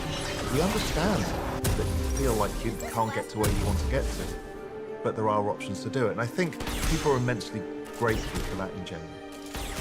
If you're on a mission to help people unfuck their future, can you explain to me specifically the things that stand the chance of fucking their future from a macro perspective? And when I say macro, we have to pause and just define what I mean by the word macro. When I think of the word macro, I mean big picture perspective. So from a big picture perspective, what are the things that stand the chance? Okay, so we can dig into why these things have occurred, but generally speaking, wages in real terms, adjusted for inflation, haven't gone up for decades. So nobody's getting richer. If you're an American, you have this powerful meme, which is the American dream. That is not a reality for most people. The reality is, you grind it out, your savings are not worth what you thought they'd be. This whole promise of your pension and swanning around on a cruise ship around the Caribbean when you're older, living in a nice house, none of that's true. And it's because wages haven't gone up. So, okay, so let's cut to somebody who's in their 30s now. Because this is the really important cohort, I think, for this. They can't afford finance.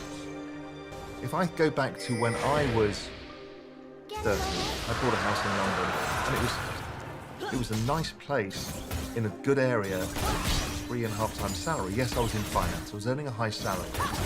You can't buy anything for 3.5 times your salary. Now that same place, if I took the same kind of young investment banker salary, is probably 8 or 10 times. So it's triple in how expensive it is to just buy your first house. So what is a house? Firstly, it's your quality of life, particularly, you know, in England and the UK, in the US, we're home buyers. You know, we think of our home as our castle. It's like the thing that solidifies our security. But, you know, if you're in Germany, for example, they rent. But if we think about the mindset of owning a house, it's an asset that you can then pass on, or you can sell if you need to. And an asset is really a future savings plan. It's something you save now that in the future you can buy something. But what you're doing is, for the average 35-year-old, the average millennial is 36 years old. Shut down. They can't afford to buy that house. So therefore, their future self is poor. If they think of how much of the stock market they can buy less with their money. They have less savings. They've got debts from university. So they don't have the ability to get out of this trap. And then what we are finding is because of this, they're having to live with other people into their 30s. Where's the helmet? They don't have kids, and they don't get married. And these numbers have collapsed since 1983. You've seen these numbers come down from people living on their own. So you could get your job, get yourself an apartment. It's gone from 80% to 60%.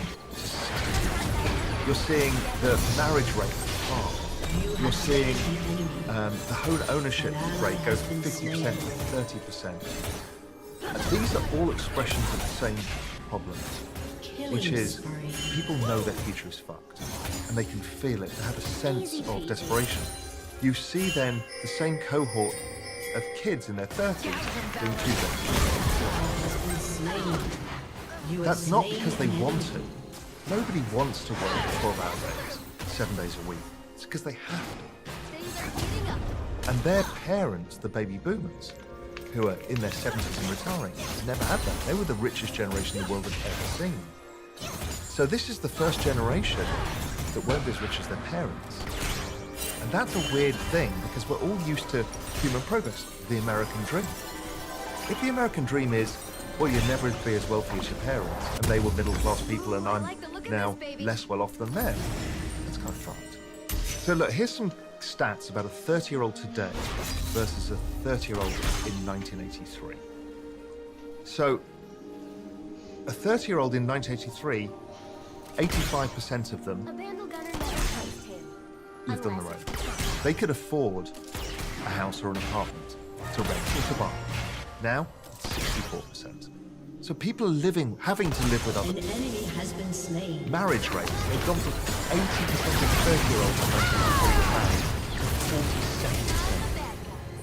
47%. Kids, having kids, gone from 60% to 32%. Population growth is collapsing.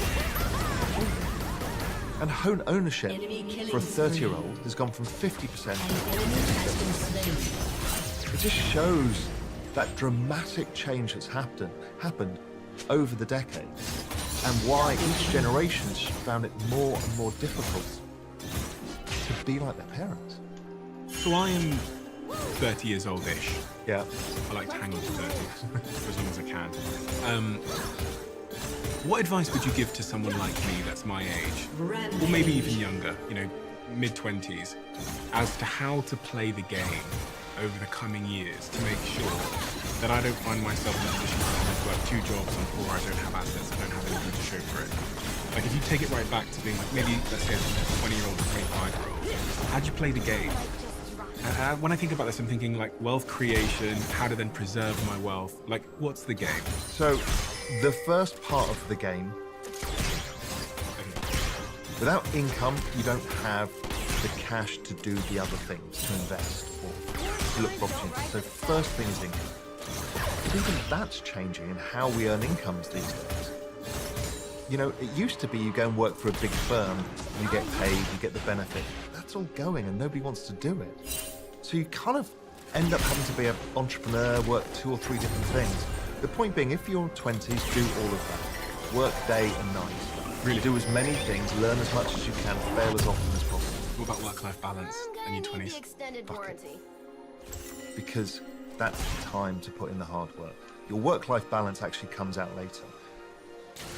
I'm a big believer in, yes, if you're straight out of university, go traveling for a year.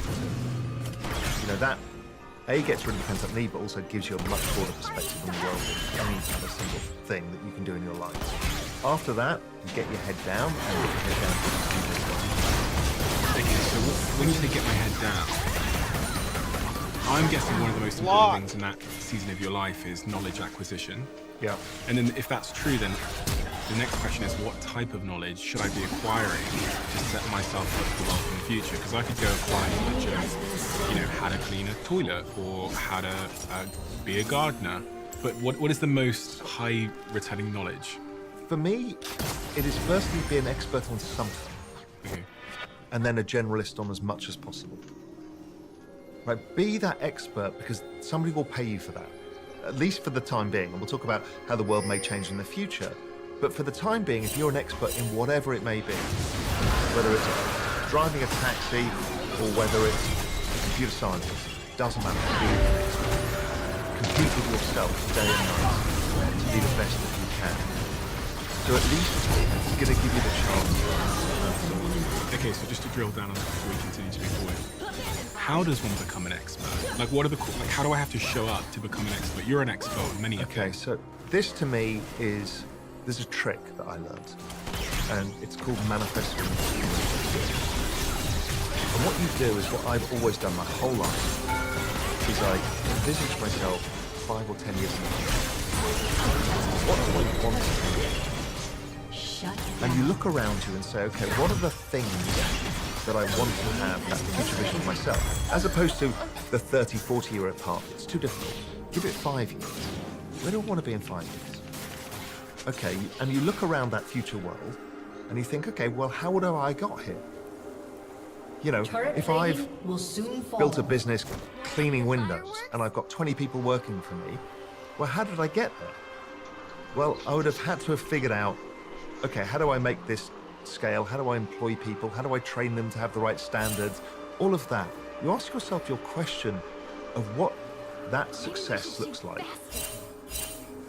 And you kind of deconstruct it and go back and make it happen. So you reverse engineer it back from that 5-year reality. So window cleaner with 20 employees, I need to learn management skills. I need to learn how to clean the window. Accounting. I need to learn probably marketing so that I can spread the message of my business. I probably need to learn potentially like how to speak, like public speaking, because that's sales. So I need to learn sales. And technology, you know, what solvents, detergents that people are using, what other ways of doing it more efficiently and faster, so I can beat the competition. Oh, so I might go and work for it. Matt's itinerary. They went through Firebird tours, and so this is not an ad for them. We paid full price. We didn't get any discounts. They don't even know I exist. So we're not getting a kickback or anything, but Matt said it was the best decision they made on the trip. So they really loved it because it just took out any kind of guesswork. They knew they had to be in the lobby at 9 a.m. to meet their driver at the train to go to the next city and things like that. They did have downtime where they could go to shops, or they picked, right, you guys for the most picked where you went to eat, right? So they would pick things like that. So it wasn't like they had no downtime, but it was just really nice for the big details to be worked.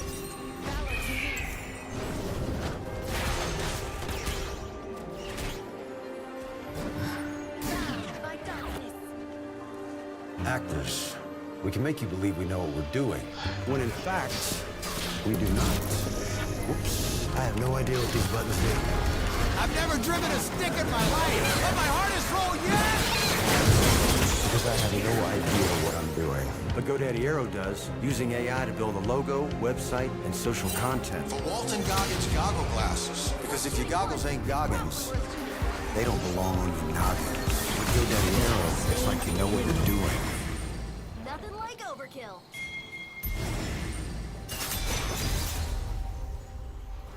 For a big window cleaning company to see how they do it, to try and see the opportunity in what they're not doing. Yeah, or even somebody who manufactures stuff for that sector. It can be anything where you can glean knowledge to give yourself an unfair advantage. Now, on podcasts, it always makes it look easier to become an entrepreneur before you know everybody's rich. It doesn't work like that. But all I'm trying to do is stack the odds in your favor of getting close to that image of your future self. And you can reverse engineer it. So I'm now an expert in whatever. I'm an expert in whatever it might be, I'm a generalist in these things. You're saying that's going to enable me to start to build wealth on something so that I can go to the next season of my life? Or? So when you become an expert, or when you become good at something, if you're careful in your expenditure, you will produce excess. Right? Because people are going to pay you your expertise. So if you manage yourself carefully in those first few years, that excess cash, you can then choose what to do. Now, maybe you want to build the real business that you wanted to build in the first place, the crazy idea you've had. And if you're in your 20s, you can take the risk and blow your savings on that crazy idea. because you've actually learned how to build a business already by building the one that you started. Or you start investing. Now, Dominating. the world of investments was this world of weird financial advice. They tell you something like, well, you do this, and then you're a 25-year-old. In 45 years' time, you'll get some money. What am I going to get out of it when I'm 65 years old? I suddenly get a lump sum that I've spent my whole life saving for. I don't feel it. I've got no emotional attachment to my pension. Godlike. And I've got real-world problems. I can't buy a house. I can't get married. I can't have kids. So I need to solve these in a shorter time period than my pension. My pension was suitable for a different generation that just needed enough after they stopped working. So I got to solve that. And the answer is investing. Then most people roll their eyes and go, really, stocks and bonds, it's boring. Yeah, but the world has changed. The world has changed in many, many ways, but it's offered us opportunities, whether it's investing in technology, investing in crypto, that gives us much higher returns, stupidly higher returns, in shorter periods of time. And that's magic. That's magic for young people. Maybe too risky for their parents. But if you're young and you can take some risk, here's your chance. So now you can build a business, use some excess savings, put them in investments. Now you're on the path. So let's get on to investing then. But just before we get on to investing, I was playing through the different personas of the audience, and I was thinking that some of them are working really, really, really hard. They're doing, they might be a cab driver, they could be doing some sort of manual labor, and it feels to them that no matter how hard they work, they still don't have that excess income to invest. So for those people, and this is a little bit of maybe a contentious question, like, is there something that they're doing wrong as it relates to the game? No. The game is the game. And you have to play the game. So, okay, so maybe you don't have thousands to invest. I've seen many, many people in markets like crypto go from $500 to 500,000. Now, there's a lot of people who don't either, but all I'm saying is the opportunity is there. You don't need to bet on it. You don't need to have huge savings. You just need to focus on what you're doing, understand how to manage risks a bit, and how to look for opportunities. And it's the self-teaching. How do I become that guy who's got a $500,000 portfolio, considering I've only got $500 today or $1,000 today? Yeah. Very much. Haven't I missed the boat? No. It's happening again right now in meme coins. This is fascinating. People watching this will go, what a bunch of nonsense. These are coins, tokens. We'll talk about the blockchain and this later. But these are investments based on a meme. A joke. A joke. Something that grabs attention on the internet.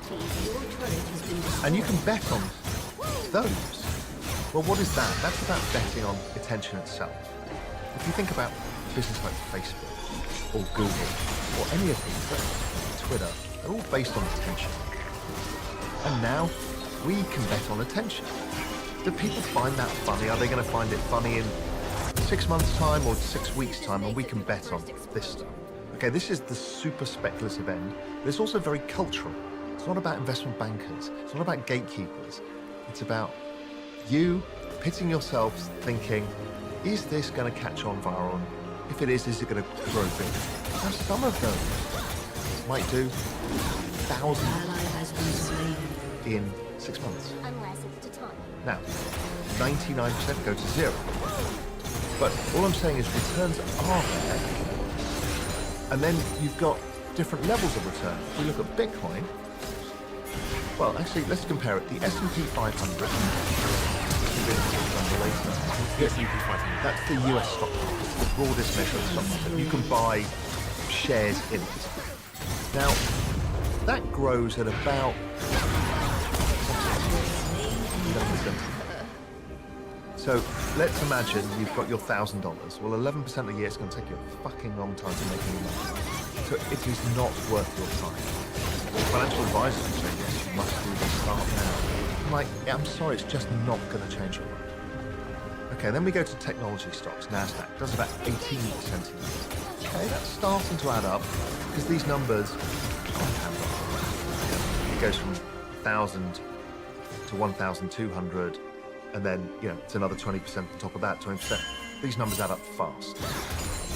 Bitcoin, since 2011, been 145% a year. Even with it falling 80% 3 times in the middle of that. So 145% a year, as long as you're in it long enough, okay, now that's really starting to pay off. And then as you get slightly more speculative, I take a bit more risk in things, well, the returns go up, but they become riskier. So once you start moving into that world, okay, this is a whole different world now. Now, the guy with $1,000. What about buying a house? Because I think most people think the minute they get some excess income, and no, for sure, when I say most people, it's like 95% of people that walk the streets think the minute you get some excess income, you should take it, put it in a savings account, and buy your first house, get your first mortgage. Now, as a strategy for wealth creation and unfucking your life, is that a good approach? No, because it's not wealth creation. People think of houses as like an asset, but in the end, you barely ever will sell your house to take the money out. You might downsize later in life. If absolutely needed, you might sell it. But generally speaking, your house is the lifestyle bank. Now, that is super important. And I think it is the most important trade of all, is the lifestyle bank. So what do you do this all for? You want lifestyle. So do you sacrifice your future self having more money by having a house and having security earlier? I would argue those days are gone. So I could do it because it's 3 times income. Yeah. So a house was not expensive for me. So I could start paying it off a bit sooner, and it became not a big deal. But now, your mortgage is likely a huge amount versus your income. You'll spend the rest of your life paying it off, and most of the time you're just paying off the interest. So you don't actually, you're not getting anything. You don't own that house. Anything goes wrong, the bank takes it away from you. So you've got to get more control of your life. And that is by having savings that are growing. Then you can make the choice. Let's say that example of the person gone from $1,000 to $500,000. Maybe en route, they say, well, I'm going to take some money off the table and put it in my lifestyle bank, and I'm going to buy a house. That's what I've done my whole career. And I find the lifestyle bank, that's the reward. Because now it's like, okay, maybe take a house.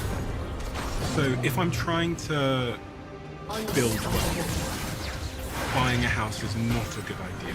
It's not the best approach to take. You're telling me that it's actually about psychology, about emotion, the house, and it's not about making myself wealthy. I wanted to read some of the comments that people often post when we talk about these subjects, because I think you're probably the guy to address some of them. I bought a house and it's the best thing I ever did. It launched my mindset in new directions. Remember that having your own space has profound psychological impact and life-changing for some that don't live in a healthy environment. I guess that speaks to your point about living psychological. But you'd also get the same feeling if you rented that was in a nice place and you knew that your rent was secure, it wasn't going to go up. Whatever it was, I don't think there's any difference to that. As long as you can feel that you've got security, you can take risk and do it. I purchased a house in 2014 and I sold it for 66k profit. I've put a large amount of equity into a financial investment portfolio with my bank. It's been down 2% since. I also put some money into different shares based on my strategy, and that's now up 18%. A friend of mine also lost about 30 to 40k on investing in the stock market. You have to be careful. I don't think there's a correct solution. Some house purchases do amazing. This idea that some house purchases do amazing and some people make returns is a sentiment I often see about buying a house. Yes, and we're here today in the UK. There's a big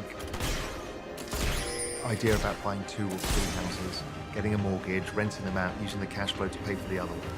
But that's a lot of people's dream portfolio idea. You know, I've rented out houses in the past. Generally, it's, if you're not in a big city like London, it's generally often a terrible business because you've got to repair them. There's a lot goes on. Headache. Tenants. Yeah. You know, people think it's easy money. I just do nothing and it all makes money.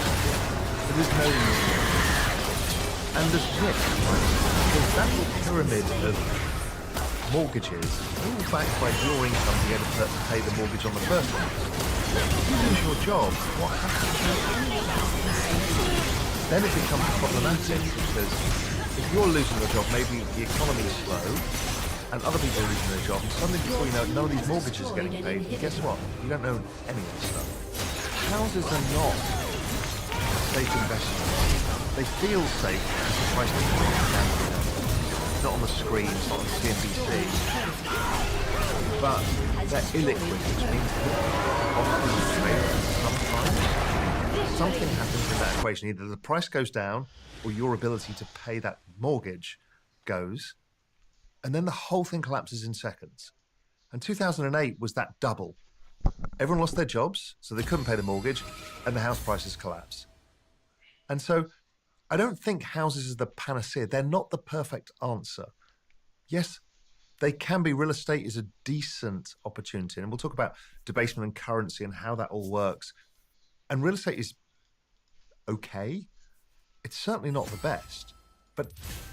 But you know, yes, if you're rich and you can own these things without mortgages, and you can be the Duke of Westminster and own half of London and just collect rent, you can do that for X generations and be rich forever.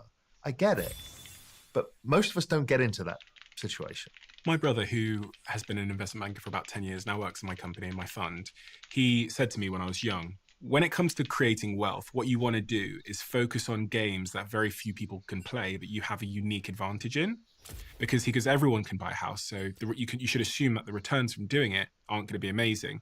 So he was like, go find a game that you have high leverage, you have a unfair advantage. Be the expert in something. Be the expert in something where you, because of your knowledge, your expertise, your experience, your contacts, you can play that game, but very few other people can. And he goes, that's where you'll yield your highest returns.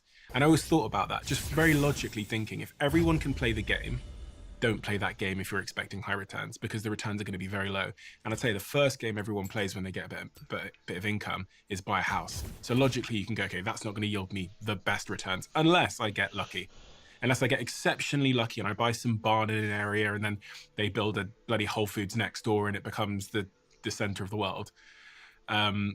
Which isn't, again, the probability is still not great. So what do you think of that subjects? as a theory? Well, it's the same theory as I said, is be an expert in something and you can find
don't have to be afraid of me.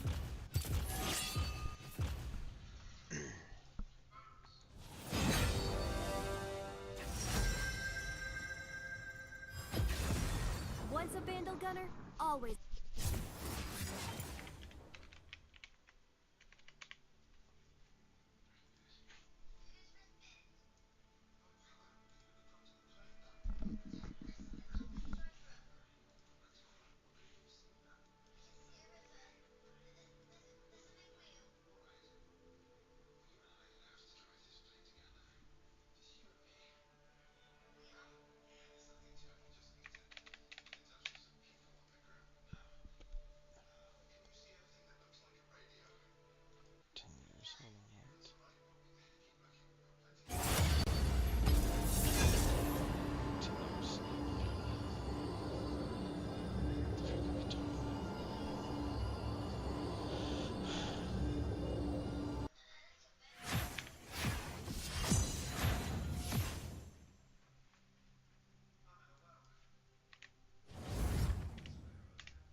I don't blame you. I'm quite strong.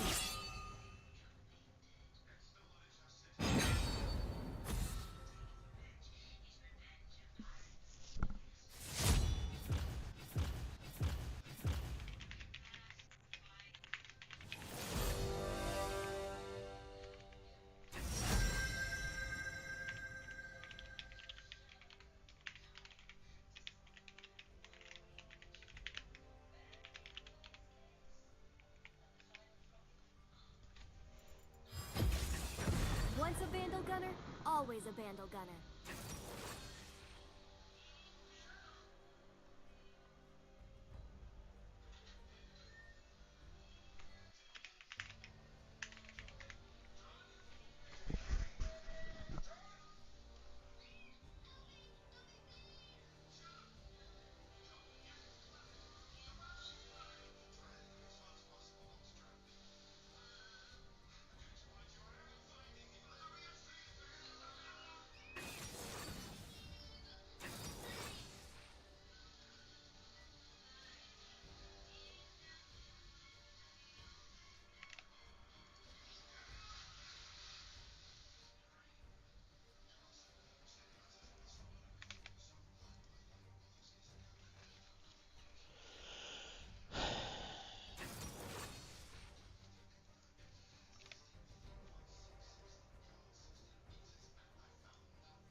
Bring on the bad. Welcome to Summoner's Rift.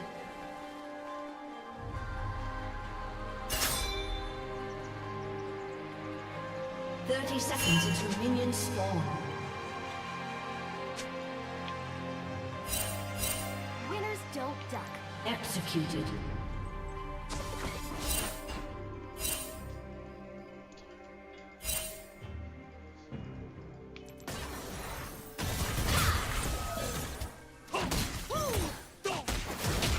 I dare you to do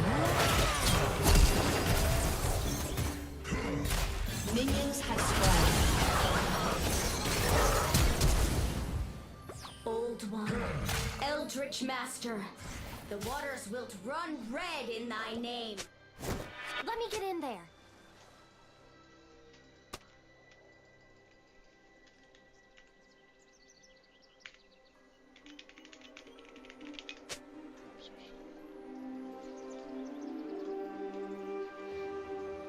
Walking tall.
Fun game.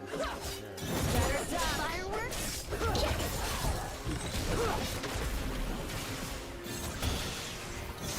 An ally has been slain.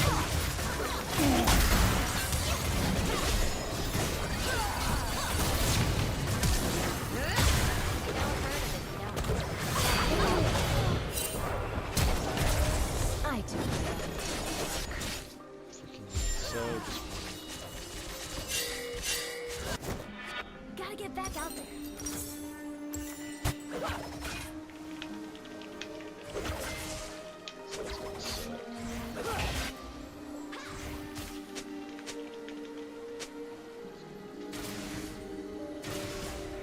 Let's get this party started.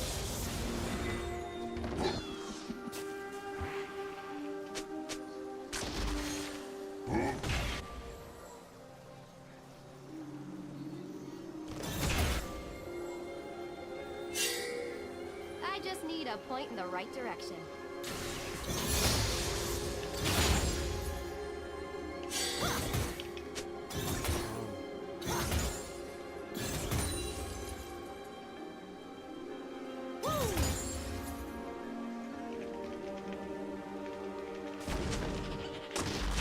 Sometimes outnumbered, never outgunned.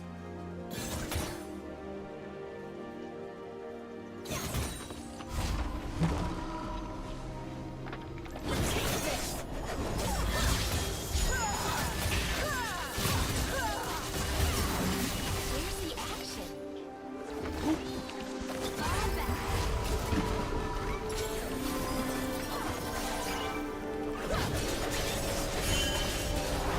An enemy has been slain.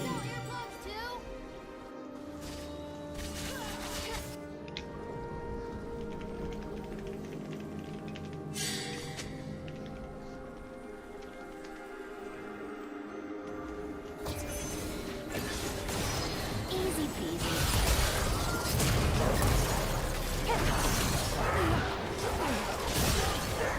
An enemy has been slain. What is one more? If it's worth shooting once, it's probably worth shooting a lot.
Been slain. Maybe we should shoot faster.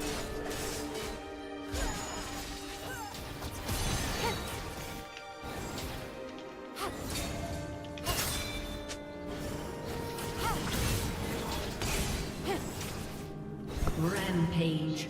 Bring on the bad guys.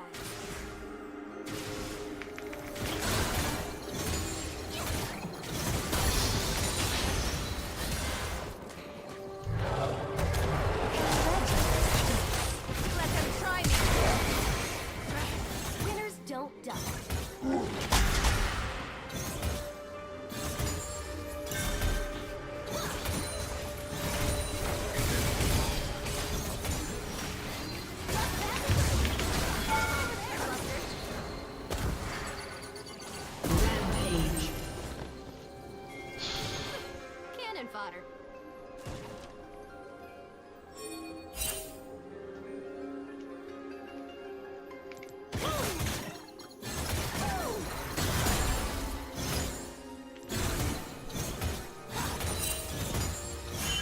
I dare you to dare you. An ally has been slain.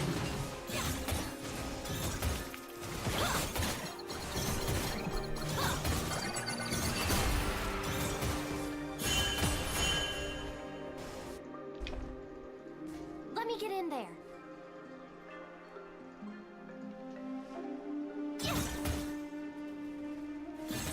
Double time.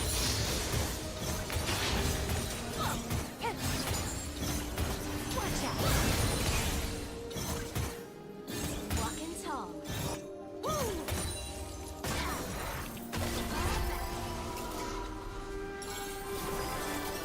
Unstoppable.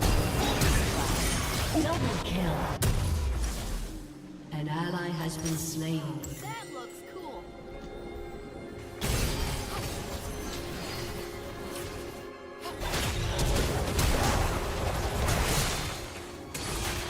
An enemy has been slain. An ally has been slain.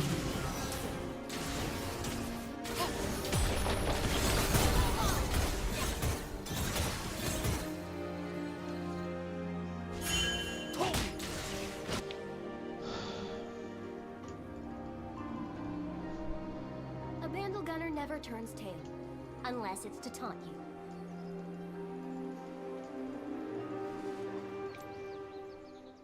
I'm looking.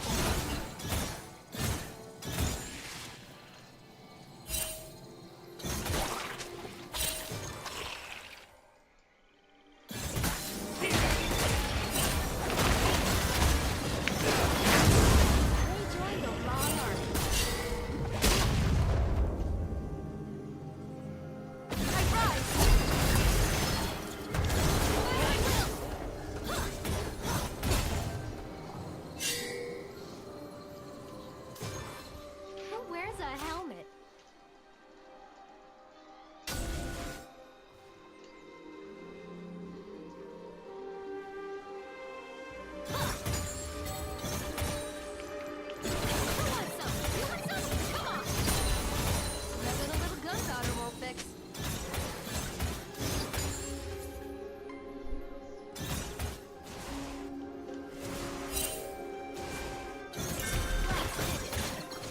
Godlike. Wanna see the fireworks?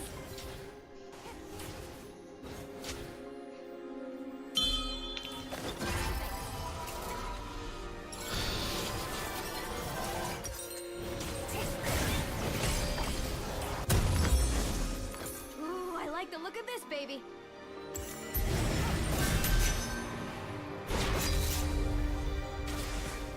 An ally has been slain.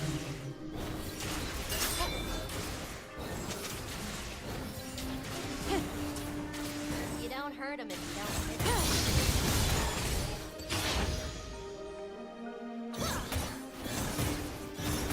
Watch out!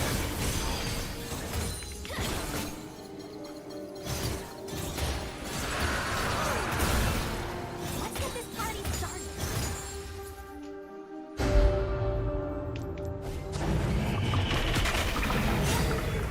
Enemy killing spree. Legendary.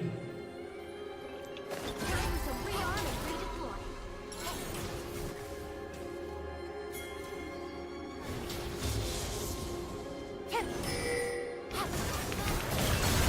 My trial awaits. Unstoppable. Splat! That's crazy.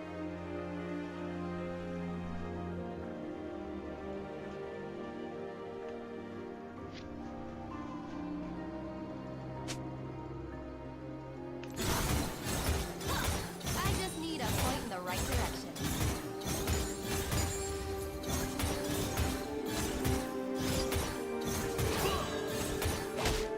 You're in trouble now.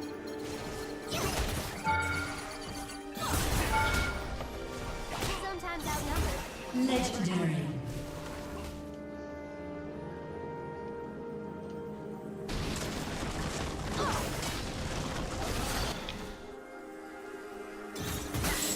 Turret plating will fall soon. Shut down. Where's the action? Enemy double kill.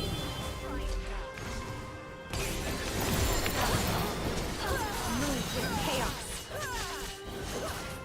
An ally has been slain.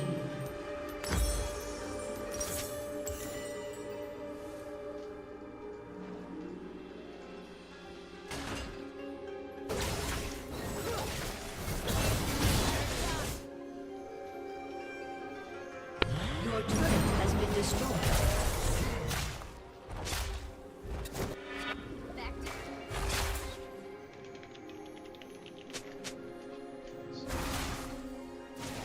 Your turret has been destroyed.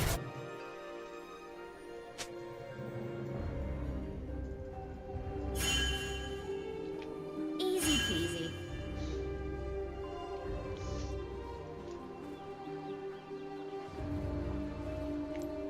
Eyes open.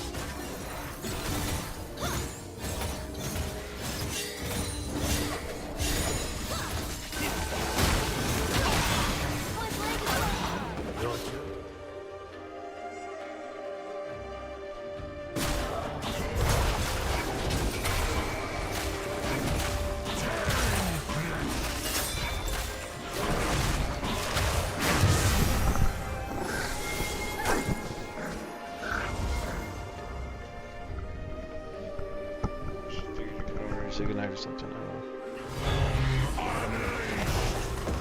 If it's worth shooting once, it's probably worth Well, this happens when you watch 500 episodes back to back. An ally has been slain. Okay, sure. How many episodes was Shut it down. that you watched in 2 days? Your turret has been destroyed. Each one's like an hour long? Orders are more An like ally has been Hour and a half? slain. That's freaking... It's like so much.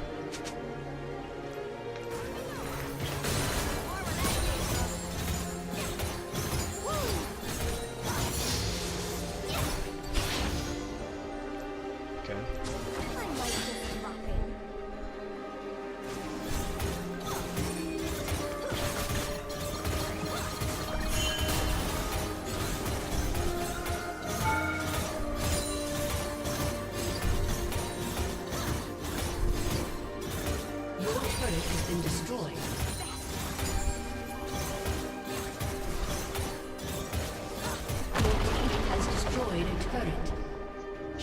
down.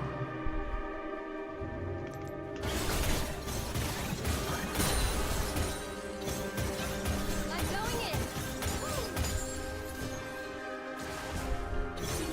An enemy has been slain.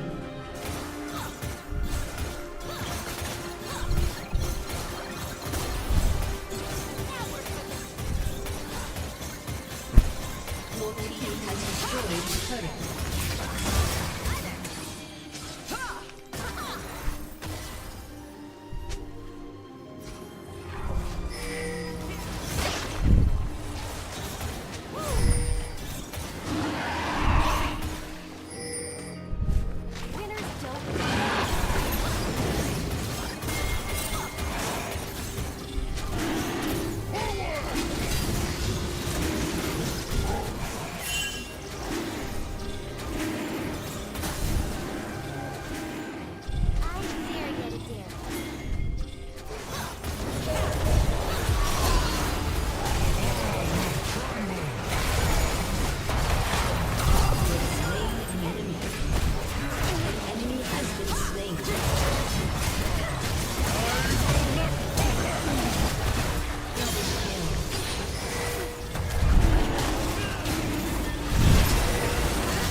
Enemy double kill.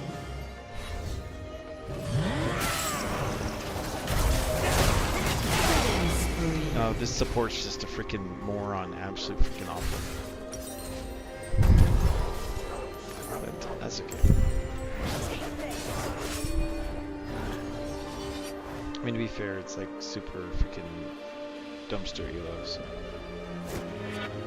But I still like.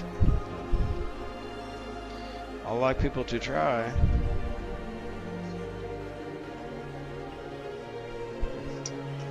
Blew my mind.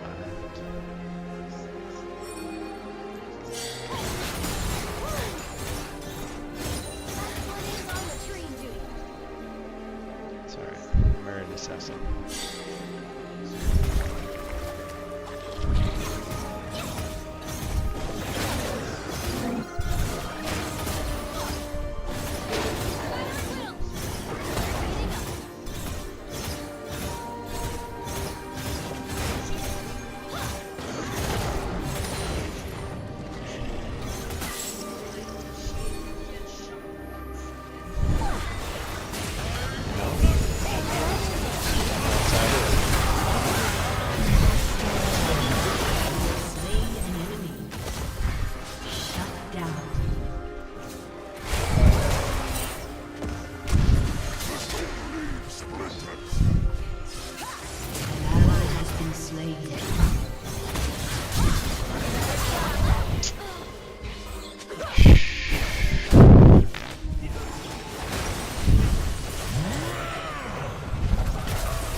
It's ridiculous. We're hedging kills, and we're one tower down. 2 towers down.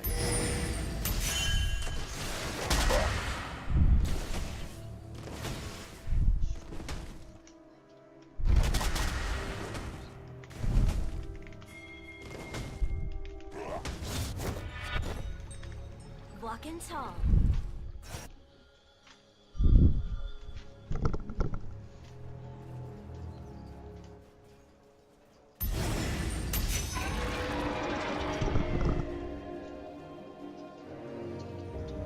Get in my way.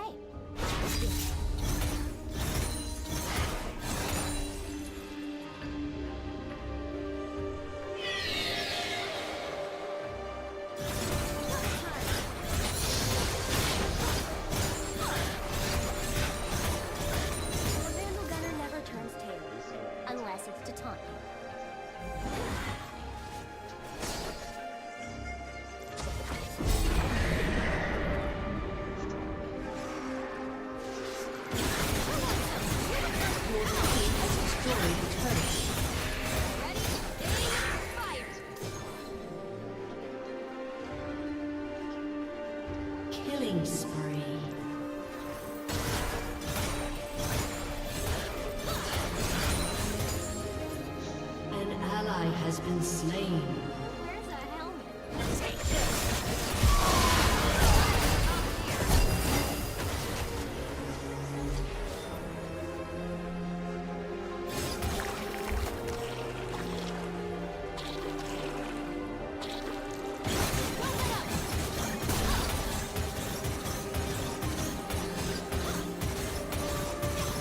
Wanna see the fireworks?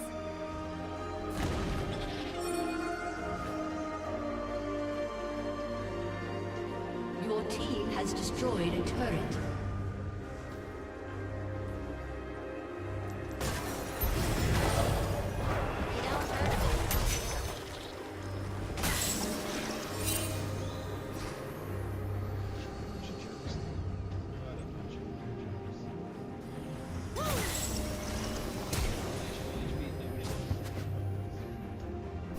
Let's get this party started.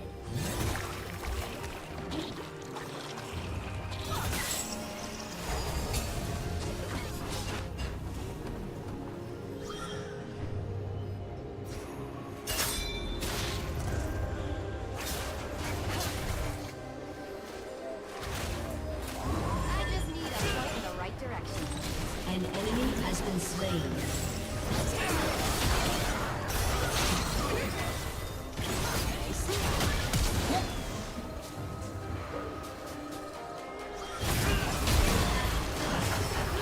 Sometimes outnumbered.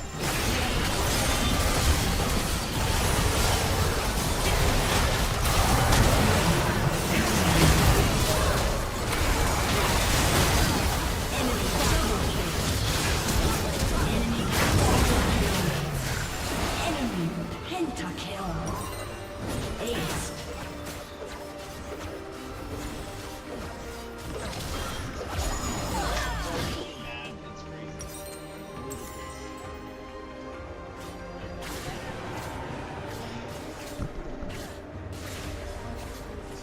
Your turret has been destroyed.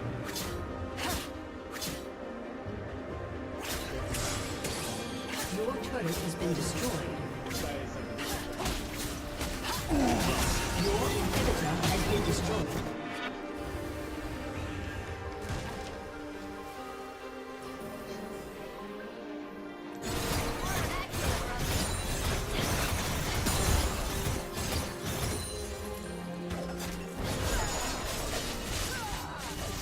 Where's the action? Your turret has been destroyed.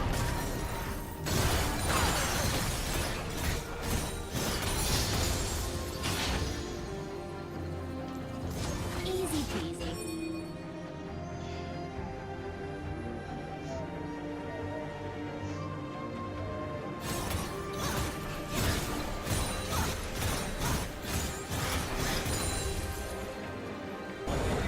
If it's worth shooting once, it's probably worth shooting a lot.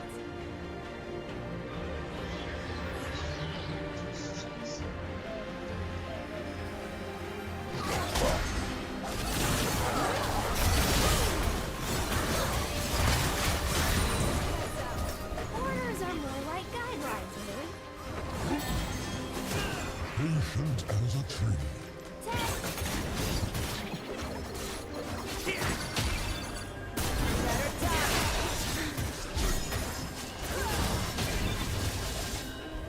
I might just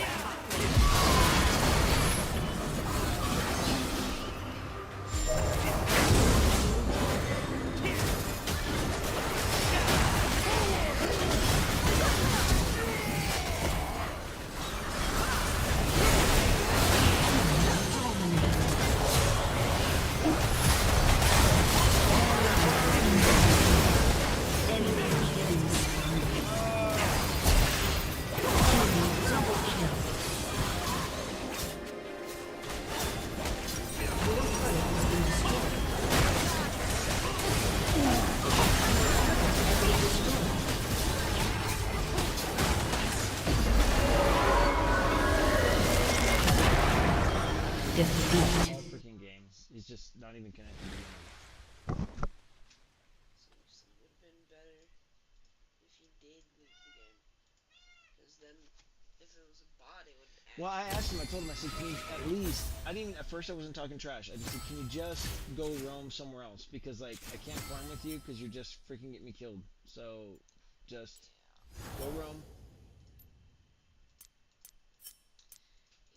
And he couldn't. And started following me around the map like a freaking moron.